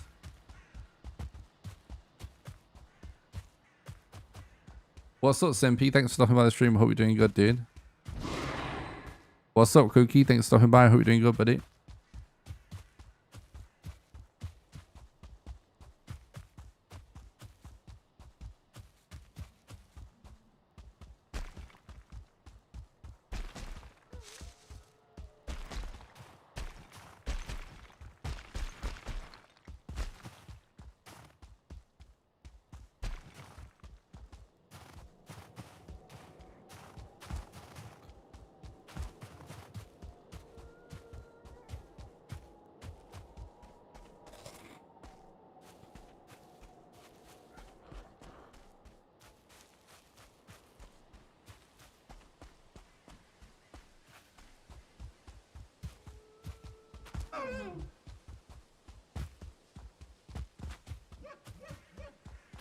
Yeah, let me actually look at the calendar.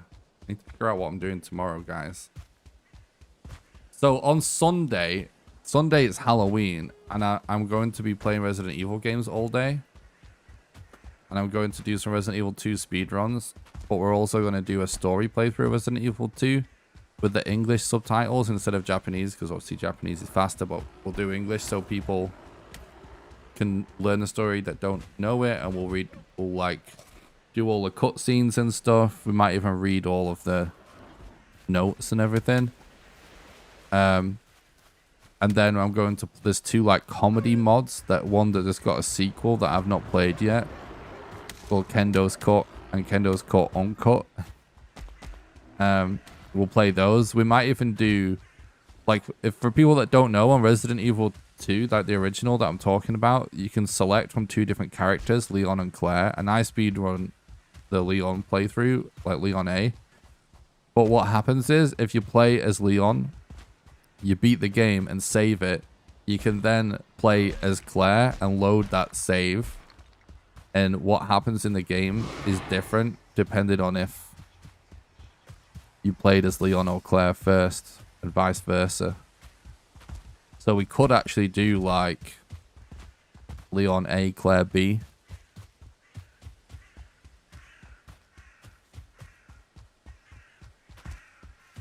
And the 2 mod playthroughs, and then just the speedruns.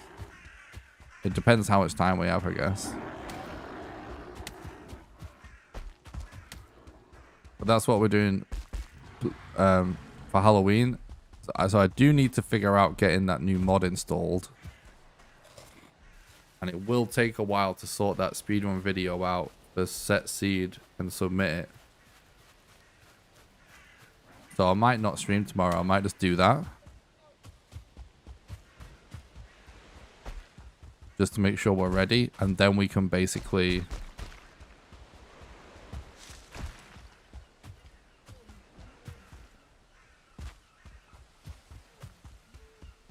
That'll be Thursday.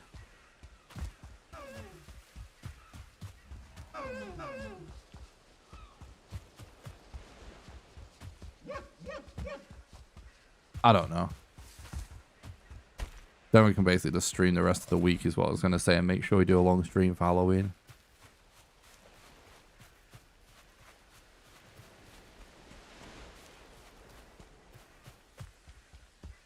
But I thought it'd be a good opportunity because I just started posting Resident Evil 2 runs.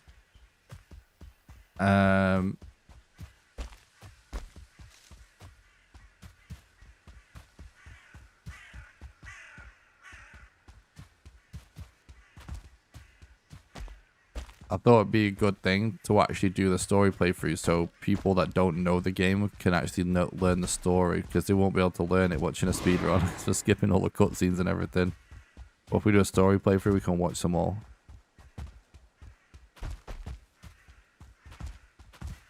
What's up, Les? Thanks for stopping by. Hope you're doing good.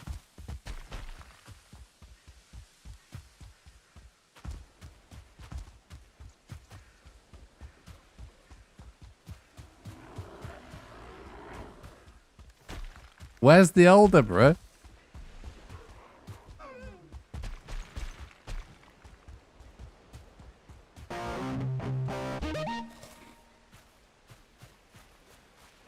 What's up, random guy? Thanks for the follow on Twitch. I appreciate it. Hope you're having a good day.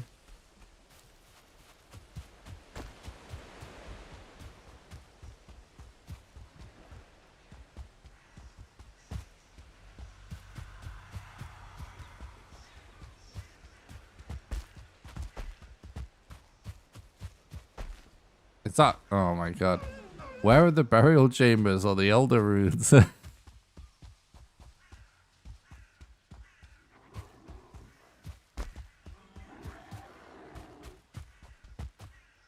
How could you do this to me, Otto?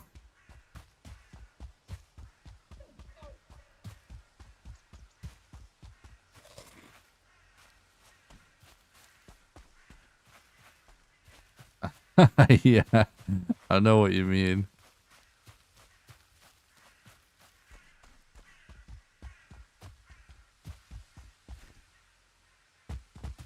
The funny thing about doing streams like this is like really good to show how like why we do so many resets when we run random seed.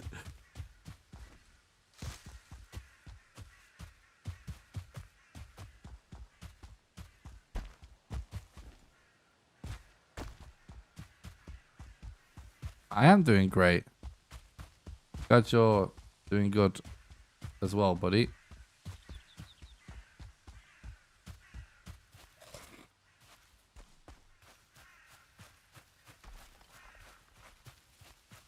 Yikes. Bad structures. Like these structures can't even spawn a rune. What do we do? Do we maybe just check the mountain?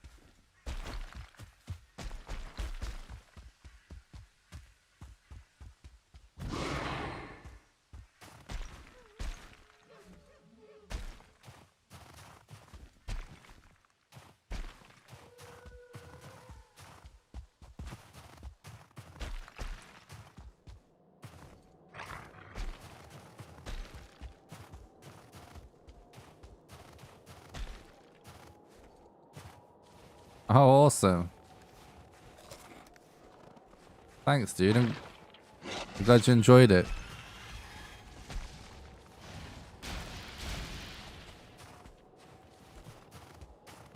Yeah, I'll definitely do some more full playthroughs in the future. Especially when we get a new major update. I'll always do it off a new major update. I do enjoy doing them.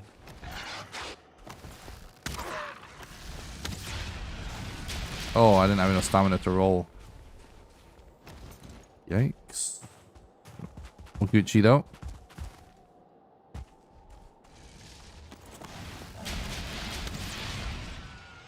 It's really cool to hear that, random guy. Anyways, it's always interesting to me to know, you know, like what piece of content on YouTube people found me from. I appreciate that, because there's a few people out there that found the channel from just the casual full playthroughs, which is really cool.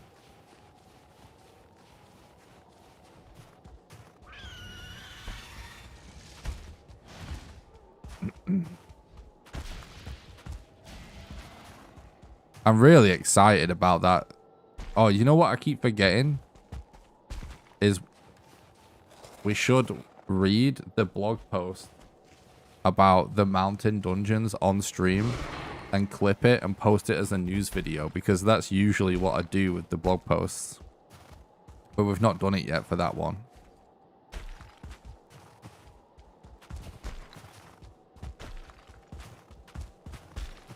Hell yeah, random guy. Yeah, I can relate to that. I love watching stuff like that myself.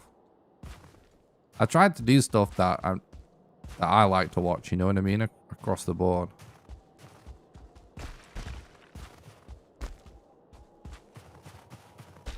I found you through Valheim in reverse. Really liked it. Thanks, dude. Glad you enjoyed it.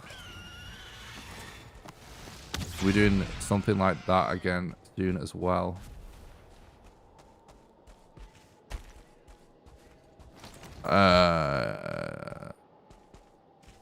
I guess it's really just, yeah, that they're adding them, that they're working on them. That's it, really. I mean, there's a little bit more to the actual post, but not much. I mean, we'll read it on stream after this run or something. We should do that, because we should post that as a video. Because some people only watch the YouTube channel and they don't watch the live streams, and it's the only way they get news about the game, you know. Even if it's just a few people, we might as well do that, because it's easy, right? We just read it on stream and clip it, post it on the YouTube, so we might as well do it. Easy YouTube video. But anyway, like what they say is they basically that they want people to know that, you know, after Hearth and Home being like largely like about food and cosmetics, they want they are working on another patch that they want to be about actual content before Mistlands. And they show the mountain dungeons as an example of adding content that's coming before Mistlands. So it's pretty interesting because they are saying there's going to be another patch before Mistlands that adds content as opposed to just, you know, like items and cosmetics. You know what I mean? That was the more interesting part to me about what they were saying. This is the worst seed we ever played so far. Sorry, Otto. 15 minutes and not even an elder location. Yikes.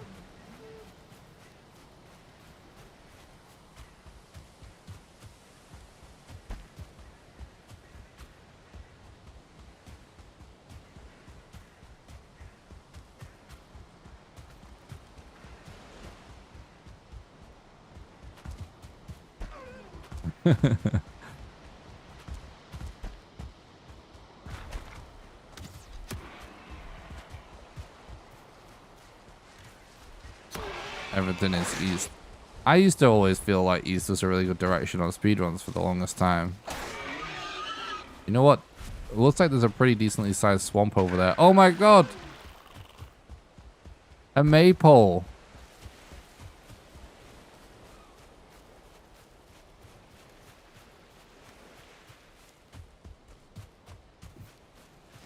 What the hell? What that? Do you know how freaking insane it is to have a maypole on your starting island? Holy shit. I take it back, it's the God Seed.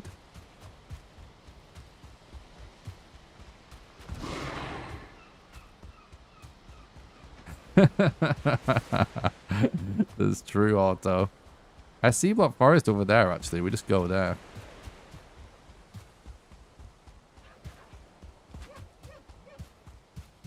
True. Otto must be the chosen one. I think that's how that works.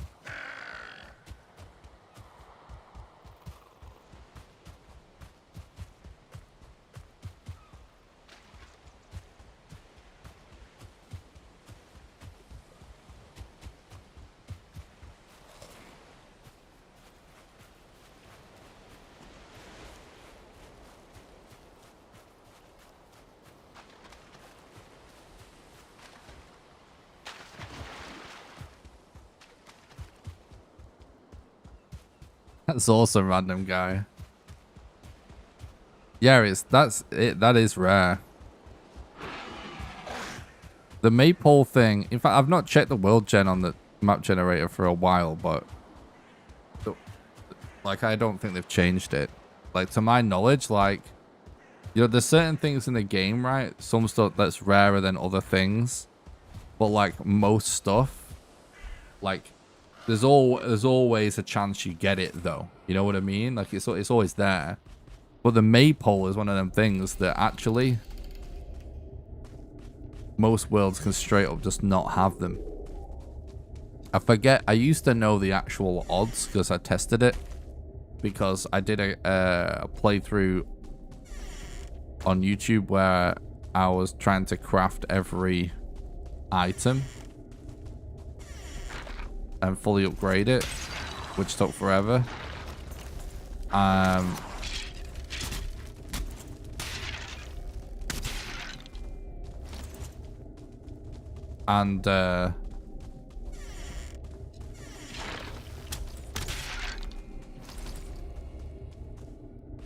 what was I forgot totally what I was saying. Oh yeah, and for that playthrough, I wanted to play on a seed with a maypole, so I actually just used a seed generator to randomly generate seeds until I found one with a maypole, and then I just went to that maypole to build my base. 2 on the starter island.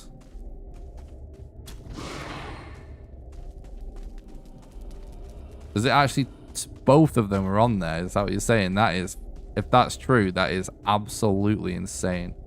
What's up, Bugs? Thanks for stopping by the stream, dude. Hope you're doing good. For anyone that doesn't know what we're doing right now, I just want to recap real quick. What I am doing is I'm basically running New Game Plus all bosses speedruns, but it's not like serious speedruns. For the memes, instead of generating a random seed, I'm typing people's name from the chat in the seed box. And I'm playing each seed for 25 minutes. And if it looks like a good seed, I will try and actually finish the run. And if it's a bad seed, we just reset and play someone else's seed. And if a die, we just reset and play someone else's seed.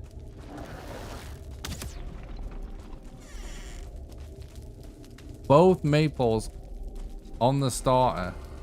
Oh my god. That's actually completely insane. I think I've maybe only even seen that once and that's just sitting there spamming rate a new seed in a random seed generator.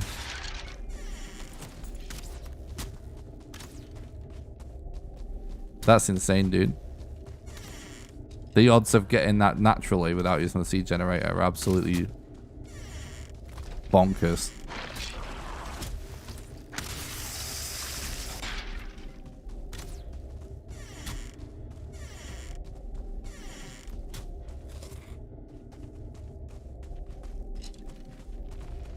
Yeah, so this isn't like a super sweaty hardcore speedrun or anything. We're just having fun. Just still actually trying to survive and finish the runs if we can, if it looks good within 25 minutes. But I mean, we're just having fun, you know, with chat. Auto seed is the worst one so far. Still kind of bad saying it, but it's true, bro.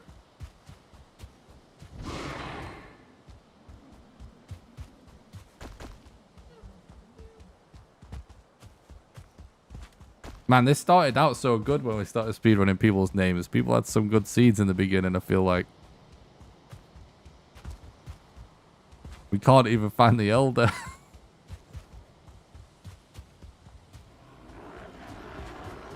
Finally.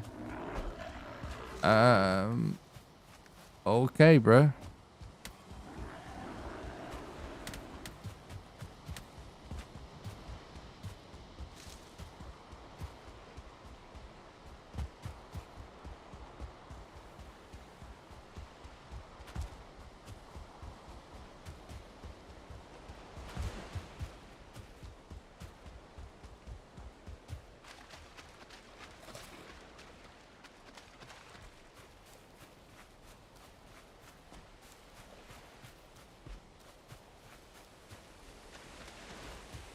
Yeah, we're not gonna get to that Elder before this is over. True. Sometimes it's just good to know where you stand in life, you know.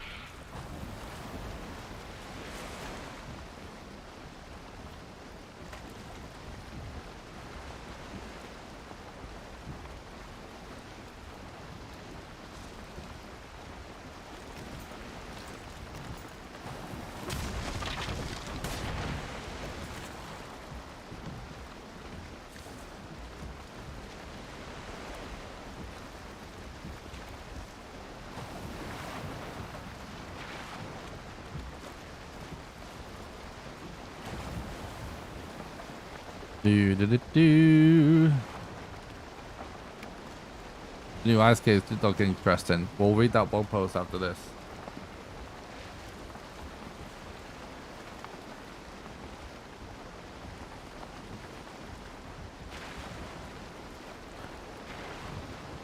Yeah, we're not even gonna get close, are we?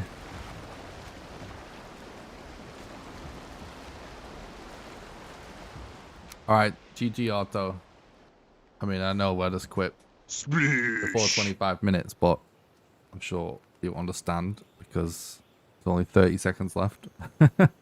We're not getting there. We're not getting to the Elder in 30 seconds there.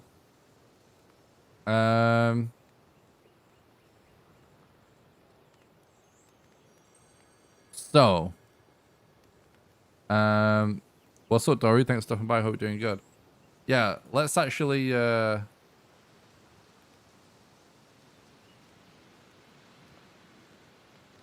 read this.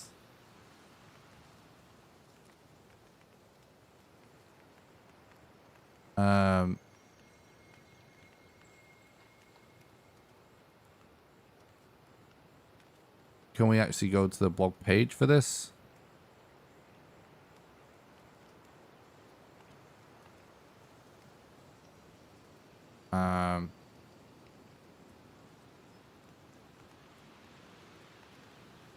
Alright, give me a sec. We'll read this blog post together on stream. I forgot to do this before.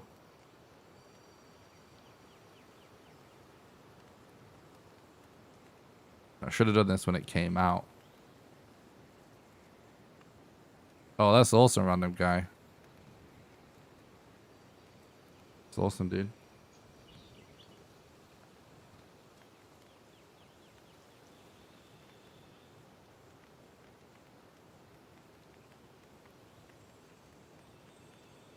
Because I'll just clip this and just post it as a little video on YouTube for anyone that just wants to get the information.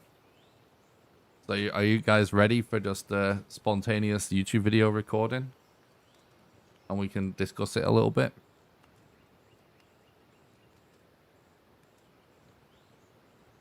What's up, guys? Thanks for stopping by. I hope you're doing good. I just wanted to make a quick video about some of the latest Valheim news. Irongate recently posted this development blog, basically showing you what's coming after Hearth and Home. And they talk about some really cool looking ice caverns in the mountain. So let's just jump into the post. Hello everyone, time flies and it's already been a little over a month since we released Hearth and Home. It's been very inspiring to see how everyone is using the new building pieces to make even more creative things than before. And your reactions upon discovering the new stuff have been so much fun, especially the things we made into a bit of a surprise, like the locks riding. Releasing Hearth and Home was a big milestone for us, as it was our first big update, and it feels really nice to have finally gotten to share that with you. There are always more bug fixes and balance adjustments that can and will be made, but we have also begun looking at things for future updates, this time focusing more on adventure and exploration than on building. Those of you who follow Richard on Twitter might have noticed that he's experimenting with the terrain and textures for Mistlands, which will be our next big biome update. However, please keep in mind that this is not... Sorry for the bad seed. Whoa. Thanks for toughing it out. Poggy. Thanks so much for the donation, Otto. You legend. You absolute legend. Appreciate that. Bruh. Thanks so much for the $10, Otto. You absolute legend. That really helps keep the content alive. Oh, it's all good. I hope you enjoyed watching. Maybe it would be easier to find onion seeds in these caverns. That's true, Bugs. Thanks so much again, Arthur. You absolute legend. That really helps keep the content alive. Thanks so much, buddy. Thanks for the $10 dono. I'll just start this again quickly. Those of you who follow Richard on Twitter might have noticed that he's experimenting with the terrain and textures for Mistlands. Right, where was we up to? Yeah. Which will be our next biome update. However, please keep in mind that this is not a final version and that the landscape will likely change quite a bit before we figure out just exactly what Mistlands will look like. It's also too early to say what the implementation of the Mistlands will mean for your existing worlds, but we'll keep you updated once we know more. There's not really much to say about this.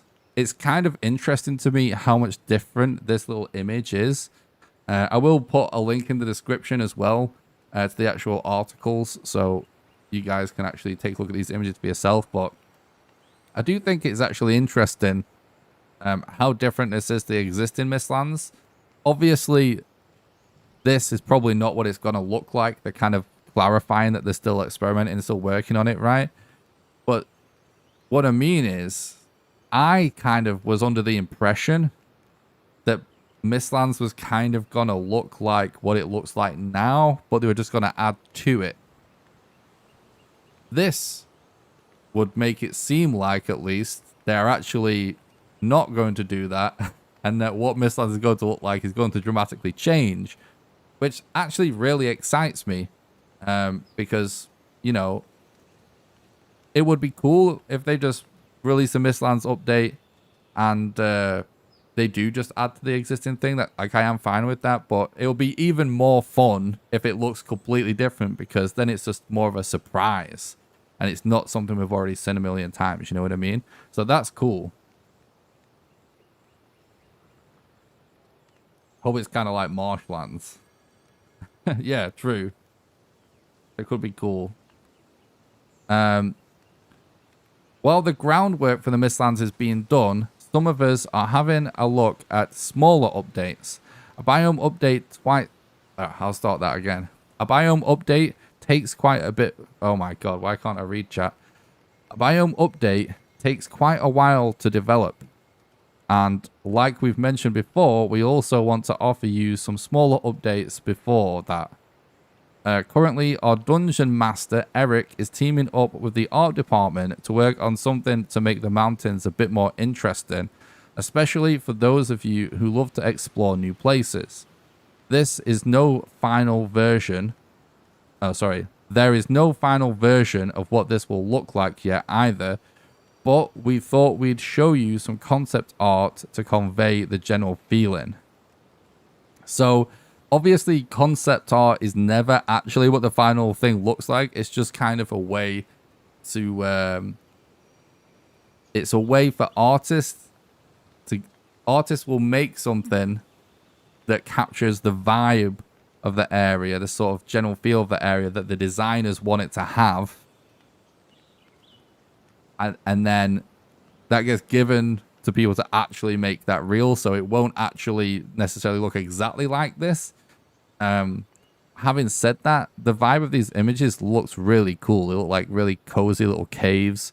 And then there's this huge like ice wolf statue here, which again, even if this isn't in there, this would kind of suggest that there is going to be some kind of like statues in here, which, you know, one would assume that these things either do something or they are just part of like a more populated dungeon, which would mean that you would assume some other kind of content in here than just this. Because I would kind of argue that if this is the only thing inside here, then it has to do something. Or it's not the only other thing inside here, if you know what I mean. Like, it could be, there could be many things inside here, which means there's going to be, you know, many things potentially to find and explore, kind of more like burial chambers or something. So that looks super cool. Anyway, they just wrap it up by saying, we hope you haven't missed that we're now able to craft jack-o'-lanterns, blah, blah, blah. Yeah, I'm sure everybody knows that, but that is basically it. I want to wrap up this conversation quickly by just saying that overall, this is really exciting to me that they're actually planning on adding dungeons to mountains, because the more dungeons that you have to explore in the game, it's not necessarily about how much content any one dungeon adds. To me, it's kind of more about when the game gets to 1.0 and it's all finished, how much content all the dungeons add up to be. Because in my opinion, when you do a casual playthrough of this game, even though the swamps can be really frustrating, some of the better kind of designed content is actually going from meadows and then to Black Forest and getting your first burial chamber. All that content of just exploring the burial chambers until you've got everything you need, and then finding the swamps and kind of doing the same thing with crypts, and the crypts requiring a key. Just the fact that they require a key from a boss that actually physically locks you from going in until you do that boss. That to me is some of the better designed content in the game. And, you know, I kind of like grind for iron. I like that there's an ore in there to craft with. So I'm not saying that's necessarily what's going to happen with this, but it is obviously a possibility.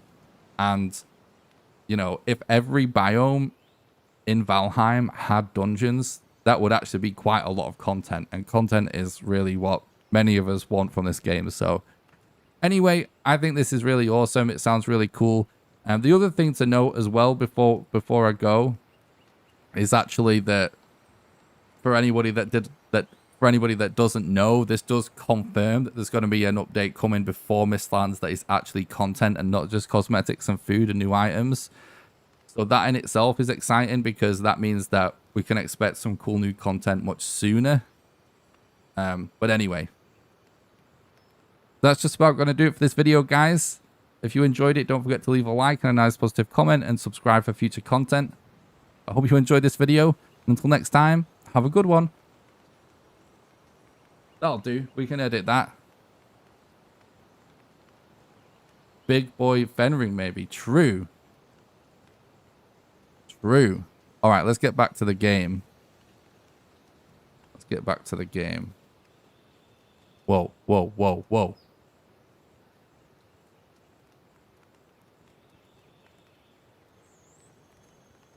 Yeah, that's very generous, Auto.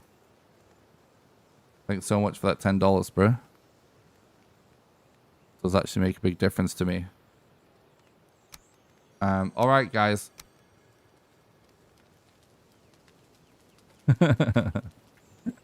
Avocado. People are starting already. This is hilarious. If you would like me to speedrun your name next, you have to type the following password in the chat. Again, type the password as soon as you can, and the first person to type the password in the chat, I will speedrun their name for the next speedrun on stream. And this will be the last speedrun of this stream, at least. We may do this more in the future, and I may do this for people that leave YouTube comments as well. So rest assured, if I haven't speedrun your name yet, we might get to in the future, all right? So type the word cavern in the chat if you would like me to speedrun your name next. Let's go with something related to what we just spoke about. Damn. Oh, I'm picking from Twitch chat this time, by the way, guys, because we picked from YouTube last time. Janzalol, good job, dude. Congratulations.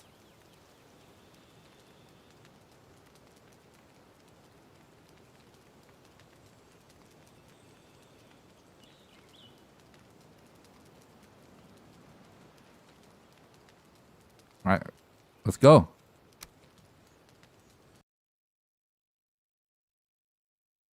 I will still count it if you misheard the word and you type not, you know, the wrong thing. By the way, it still counts. Or if you misspell it or something, that's fine.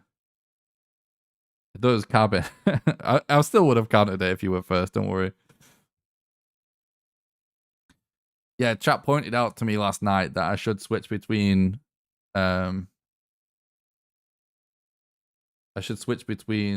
YouTube and Twitch chat for that, because Twitch chat is a bit faster, which is a good point.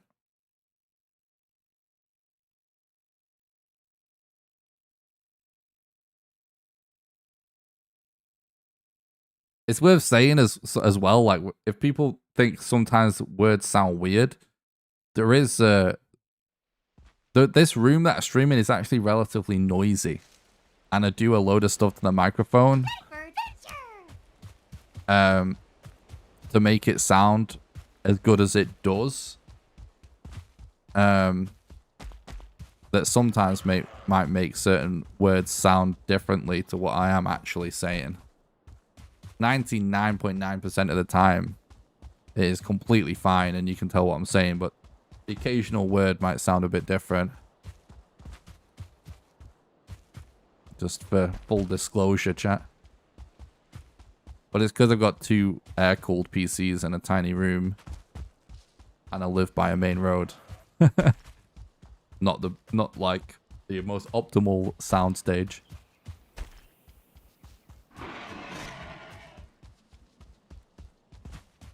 No native speaker. Well, in my experience, some people from Europe are just as good, if not better, at interpreting English or speaking English than some English people.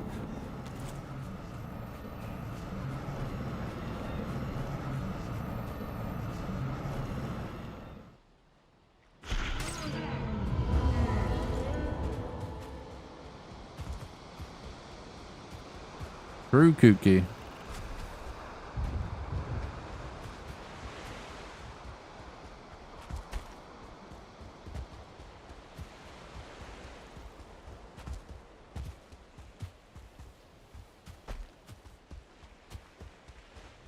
Yeah, I don't think I'm gonna be streaming tomorrow night, chat, because, well, if I have time to stream, I will stream. Let's say that. I will announce it in the Discord. If I have time to stream, I will stream tomorrow. But I've got to edit a video and submit the set seed speedrun for Valheim. And I haven't started that yet, and that will take a while. And then they have to like wait for certain things to download and upload and stuff. And I need to figure out installing some Resident Evil mods for the Halloween stream.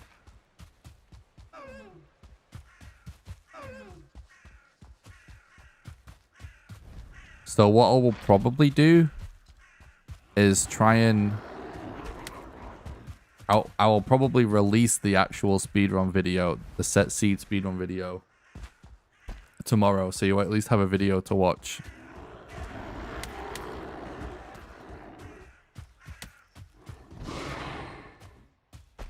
Even though it won't necessarily be live, but if I do have time, I will stream.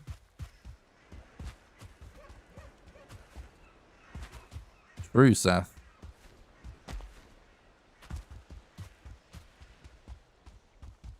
We're dressing as this Halloween.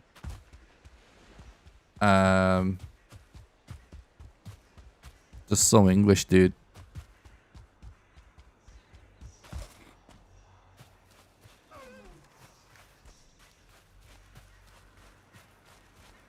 Oh my god, that's an epic chamber right there, Kooky.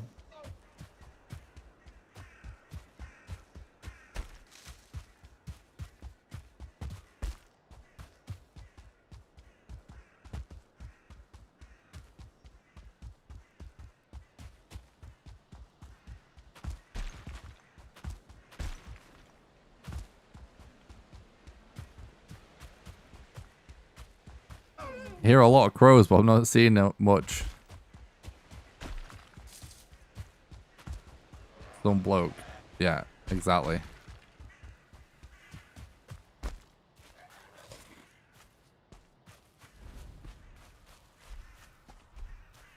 I was actually thinking about that. Oh, boom, here we go. Royal Chamber.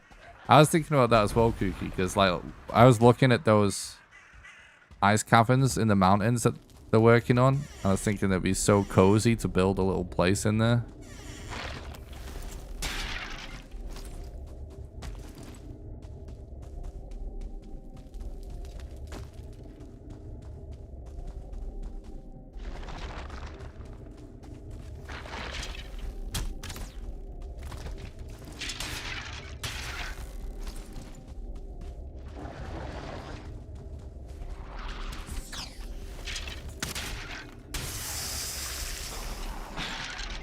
Dressed as a troll or something Valheim related. We'll see. No promises.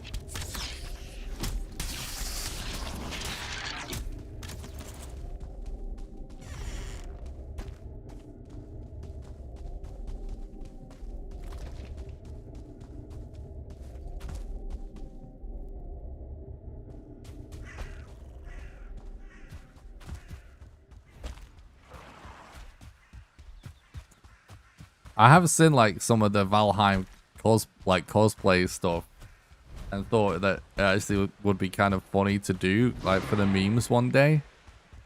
But the thing is, it's actually like on stream. I mean, they stream dressed like that. It would be kind of funny. But the thing is, it's actually like it's hard to get to make a good costume.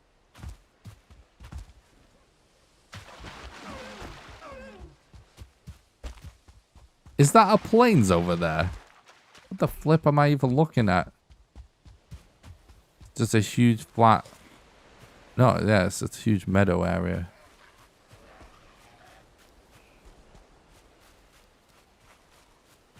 Weird.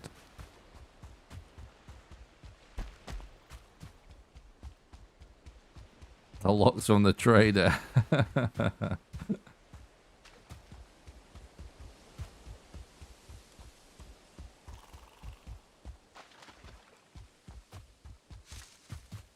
Oh, I've seen somebody that made a lox pie in real life. I actually love it when people make video game food in real life. I just wish that more of it seemed more delicious. But I actually like looking at pictures and stuff of people doing that. I don't know why, but I always think that's cool.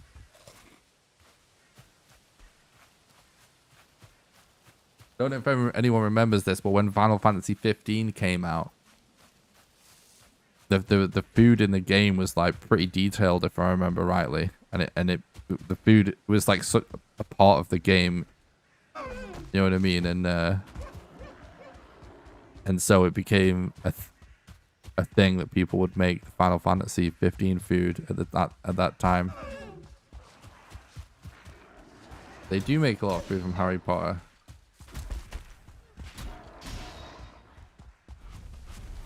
Oh, this is actually a good structure. Boom. Uh-oh. Move. Somehow dodged that brute.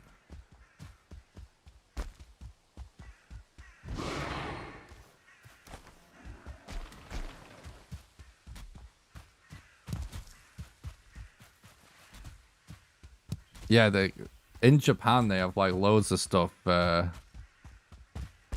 The roots actually do spawn in that specific type of building. Pretty interesting, actually. Wait, let me check something. This has to be the same type of building, right? Yeah. It looked like a different type of tower that I didn't think could spawn a room, but no, it is right.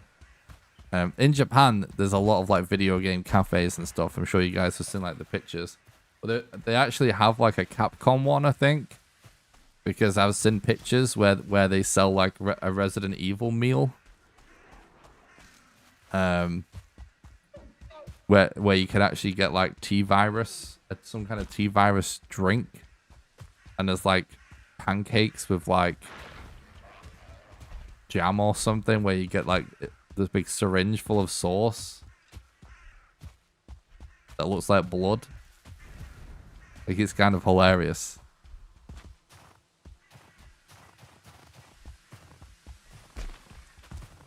No, yeah, it's weird. Yeah, like sometimes it definitely can't fit. Oh, I've had the jelly beans actually, right? I remember you used to be able to buy them from the shop, like back when Harry Potter was really popping off. I remember, yeah, them weird jelly beans, because some of them have like disgusting flavors, right?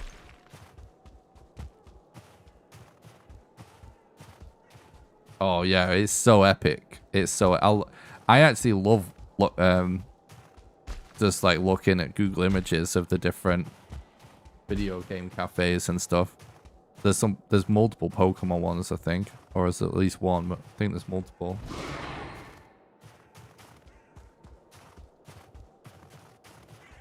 Yeah, I ate some Harry Potter jelly beans.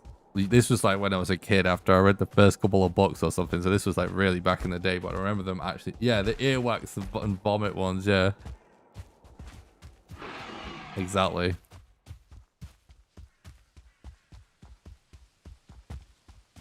Yeah, there's like some horrific flavor. I mean, there's some horrific flavored ones in the actual books. I can't remember the ones they actually make in real life, but there's definitely some disgusting flavored ones in real life still.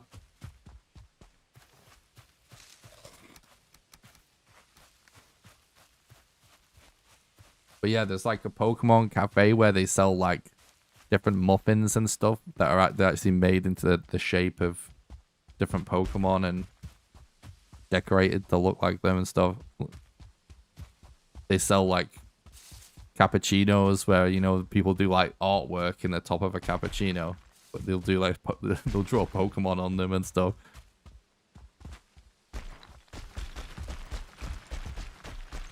Pretty cool.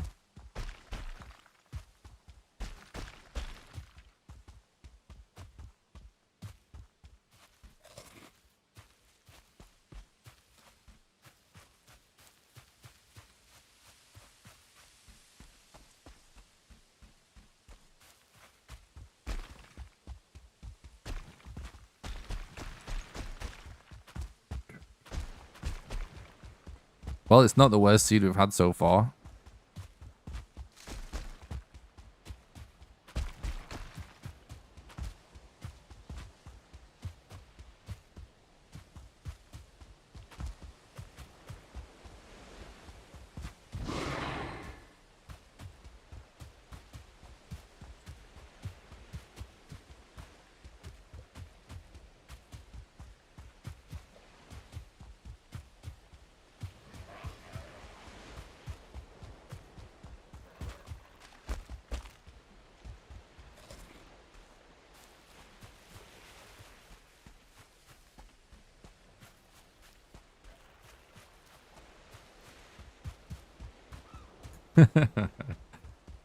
Yeah, Auto officially wins the worst ever seed so far award.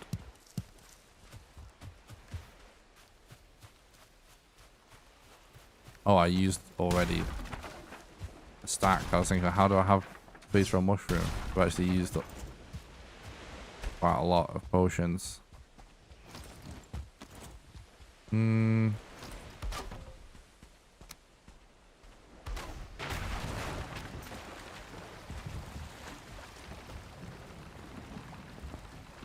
It was a pretty good mushroom batch, not gonna lie.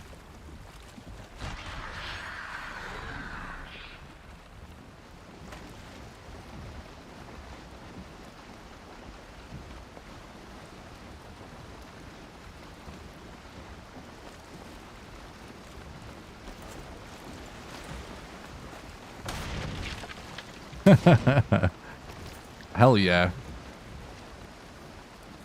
That's the spirit. Be proud of the worst seed. Worst seed name world record.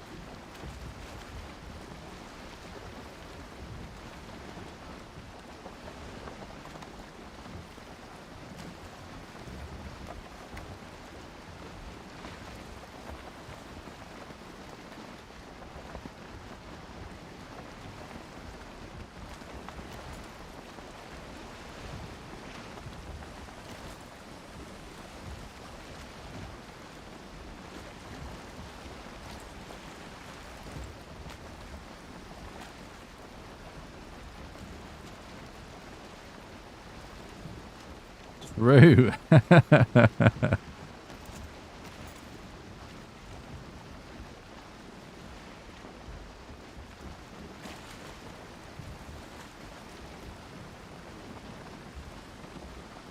That's interesting, Ready.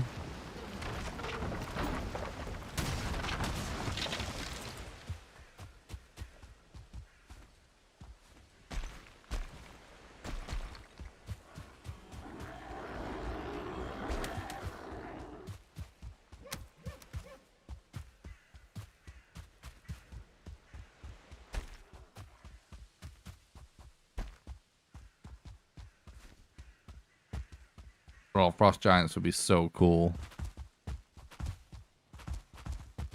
Yeah, that sounds awesome, Kuki. I'll be down for both those things.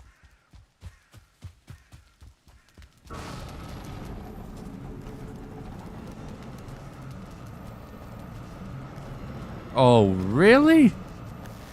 How, chat? How? How have we had two of your guys' names result in a freaking pillar spawn for the Elder? How are you guys so unlucky, bro? That is actually toxic.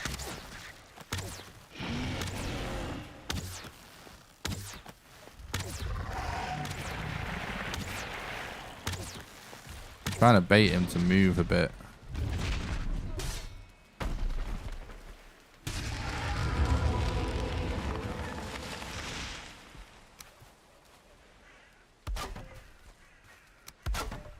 It's so rare to get that super weird spawn.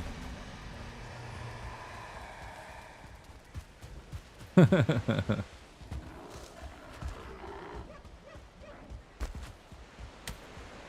know. Yeah, it just happened twice.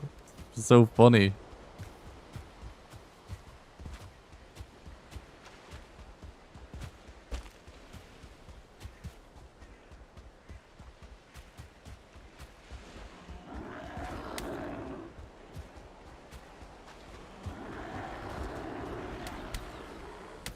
Yeah, it's really not common to get like these kind of bad like spawns like that bad. It can happen though several times in a row. I have been grinding for world records before and we get like the worst spawns like that multiple times in a row. Super unlucky, but I've had it happen. On set seed even.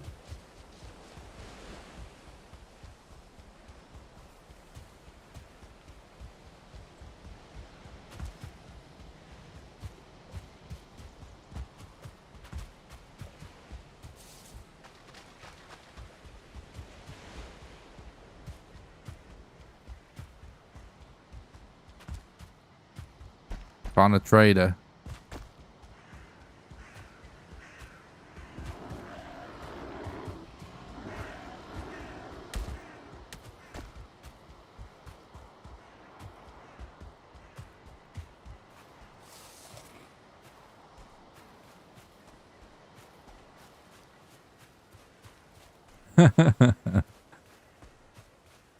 That's not a bad trader location.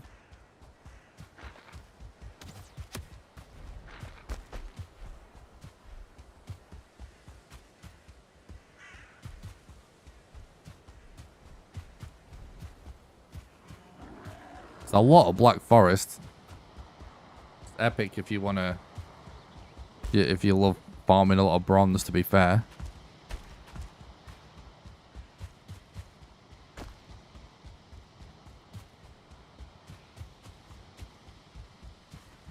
It's the plains. Very early plains. Man, it'd be insane if we got an early growth on one of these runs.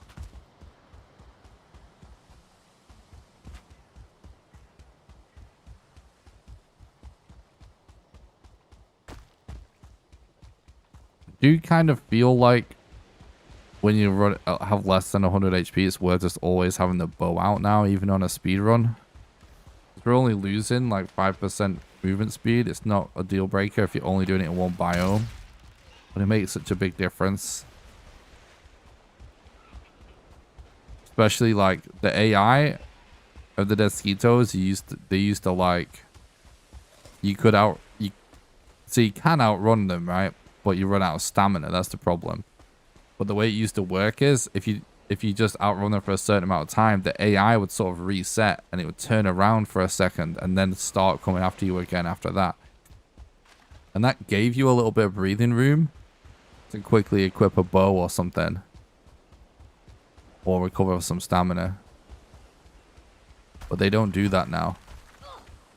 They just keep coming. Now we've got a swamp? The hell? The seed's nuts.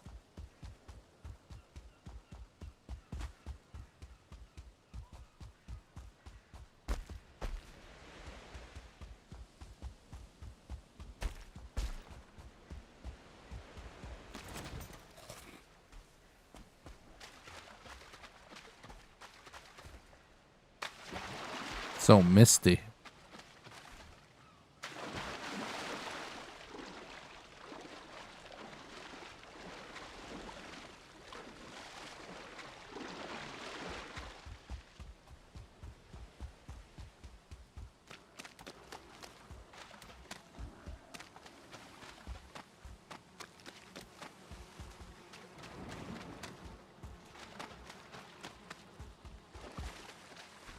Okay.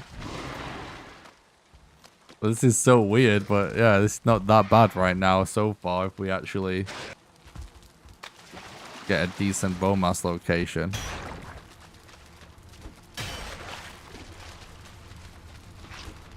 Yeah, there's a bone mass rune in there. I can see the red glow.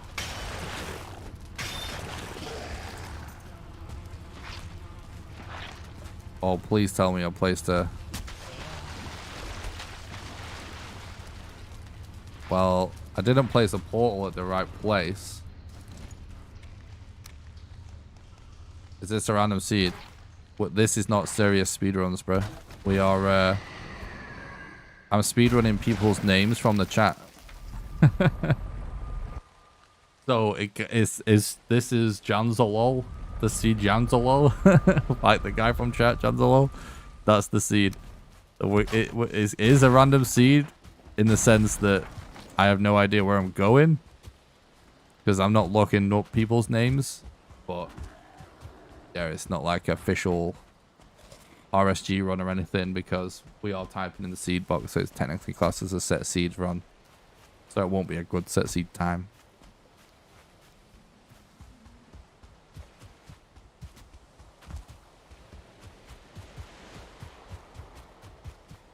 Fine if you want to call it. It's quite far. I mean, we're not going to get there. I said I play everyone's seed if it's good after 25 minutes. We're not going to get there in 2 minutes. It's up to you, dude. We won't get to another boss in 2 minutes. But if you want me to play for 2 minutes, I'm fine.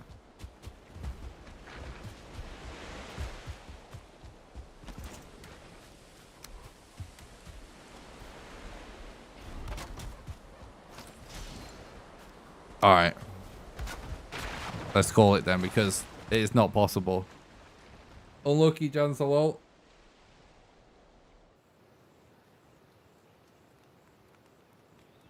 Yes.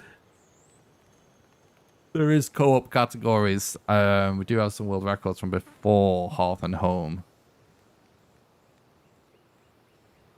Splish. For multiplayer, me and Archie did some multiplayer.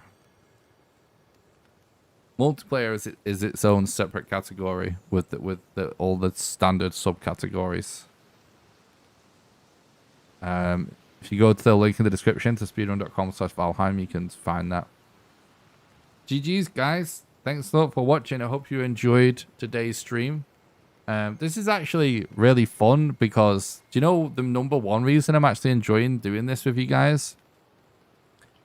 Because it's not a submittable speedrun, that it's not serious, so that I'm not too worried about paying full attention. So I'm actually more focused on talking to chat and just messing around. So it's been really fun. I won't be speedrunning this tomorrow. I don't know what I'm doing tomorrow. There might not be a stream tomorrow. There might be a stream tomorrow. I've got to make a video about my set seed speedrun and submit that. And I've got to figure out installing some mods for Resident Evil 2 for the Halloween stream. So I might not have time to stream tomorrow, but if I do have time to stream, I will stream. And I won't be doing this if I do stream tomorrow, but I will do this again at some time in the future because it is fun. So we will do this again sometime.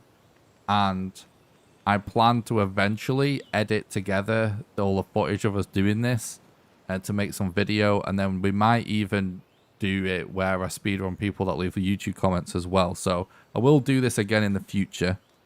So yeah, thanks for watching. I hope you enjoyed it. I do stream on YouTube and Twitch at the same time, by the way. So if you only follow me on Twitch, I'd appreciate if you go and subscribe to my YouTube channel. That really helps. youtube.com/NickRawcliffe. There's a link in the description. Or exclamation YouTube with the link. If you're watching on YouTube but you don't follow me on Twitch, that also helps me as well. So there's a link in the description to that as well. But yeah, before I go, oh, thanks so much for the super chat. Happy Go Rookie Randy. There's the $5 super chat and says, wish you success on your YouTube channel. Oh, thanks so much, dude. That's nice of you to say. I really appreciate that. I just want to remind everybody the ways that you can support the stream financially before I go. I don't like to shill this too much, but if it's a short stream, I'll do it at the end. If it's a long stream, I might do it once in the middle and once at the end, right? But anyway, the best way that you can support the stream is actually on Patreon at patreon.com/NickRawcliffe. The reason it's the best is because you're pledging to do a donation that recurs monthly. So you're doing the same amount of money each month, and that provides me with regular monthly income that's really hard to come by as a small content creator. There's a link in the description on YouTube, or it's exclamation Patreon for the link in the Twitch chat. And the way it works is it's sort of like a Twitch sub where you do a monthly donation, except it can be for absolutely any amount of money, even as little as $1. And how it works is if you would subscribe at the $1 level right now, you would donate $1 to me right now, and then you'll be donating $1 a month on the first of every month from then onwards until you cancel your subscription, and you can cancel it at any time. Anyone that becomes a patron also gets invited to join my private Valheim server as well that I pay for, that runs 24/7, and you get to play on there whenever you want with the rest of the community, which it is a growing community on there. And you also get invited to play Valheim with me live on stream when I do server streams. And there will be another server stream coming pretty soon. I'll have to figure out when I can schedule that in, but there will be one soon. Again, link in the description, exclamation Patreon in the Twitch chat. You can also just do regular donations. The link in the description to that as well. Or it's exclamation donate in the Twitch chat. Donations are the best way to do like a one-off contribution. Because PayPal will only take like a small cut and I get the money instantly. And also all the other ways you can support the content, just like Happy Go Rookie Randy just did, are over on YouTube. Because I'm a YouTube partner, I do stream on both, but my YouTube partner contract allows me to stream on Twitch as well, whereas like a Twitch partner contract or a Twitch affiliate contract wouldn't let me stream on YouTube. So that's why I do it this way. But over on YouTube, you can do super chats in the chat, just like Randy just did. Again, thanks so much, dude. Really appreciate it. Hope you're having a good day. You can do super chats. You can click the join button as well to become a YouTube member below the stream. YouTube members, it sort of works like a Twitch sub as well, but you get in return, you get like sub badges and emotes. There's a $1.99 tier and a $4.99 tier, so it actually can be cheaper than a Twitch sub. Also, the first one of these videos just came out the other day. I'll be posting one video each month that only YouTube members can watch, an exclusive video just for members, and those videos are just going to be behind the scenes videos. So it might be a vlog of me doing something IRL. It might be like we had some conversations today about how do you learn a speedrun, how do you prepare. Well, I can actually make a video. I'll record me preparing for a speedrun or learning a speedrun and actually show you guys. Or I could just play a game casually, for example, to show you like how I like to relax when I'm gaming or something. And I can share these kind of videos that wouldn't ordinarily work well in the YouTube algorithm, but people still want to see. I can share them as member-only content, so it doesn't affect my place in the algorithm. But people that want to support the content still get to see it.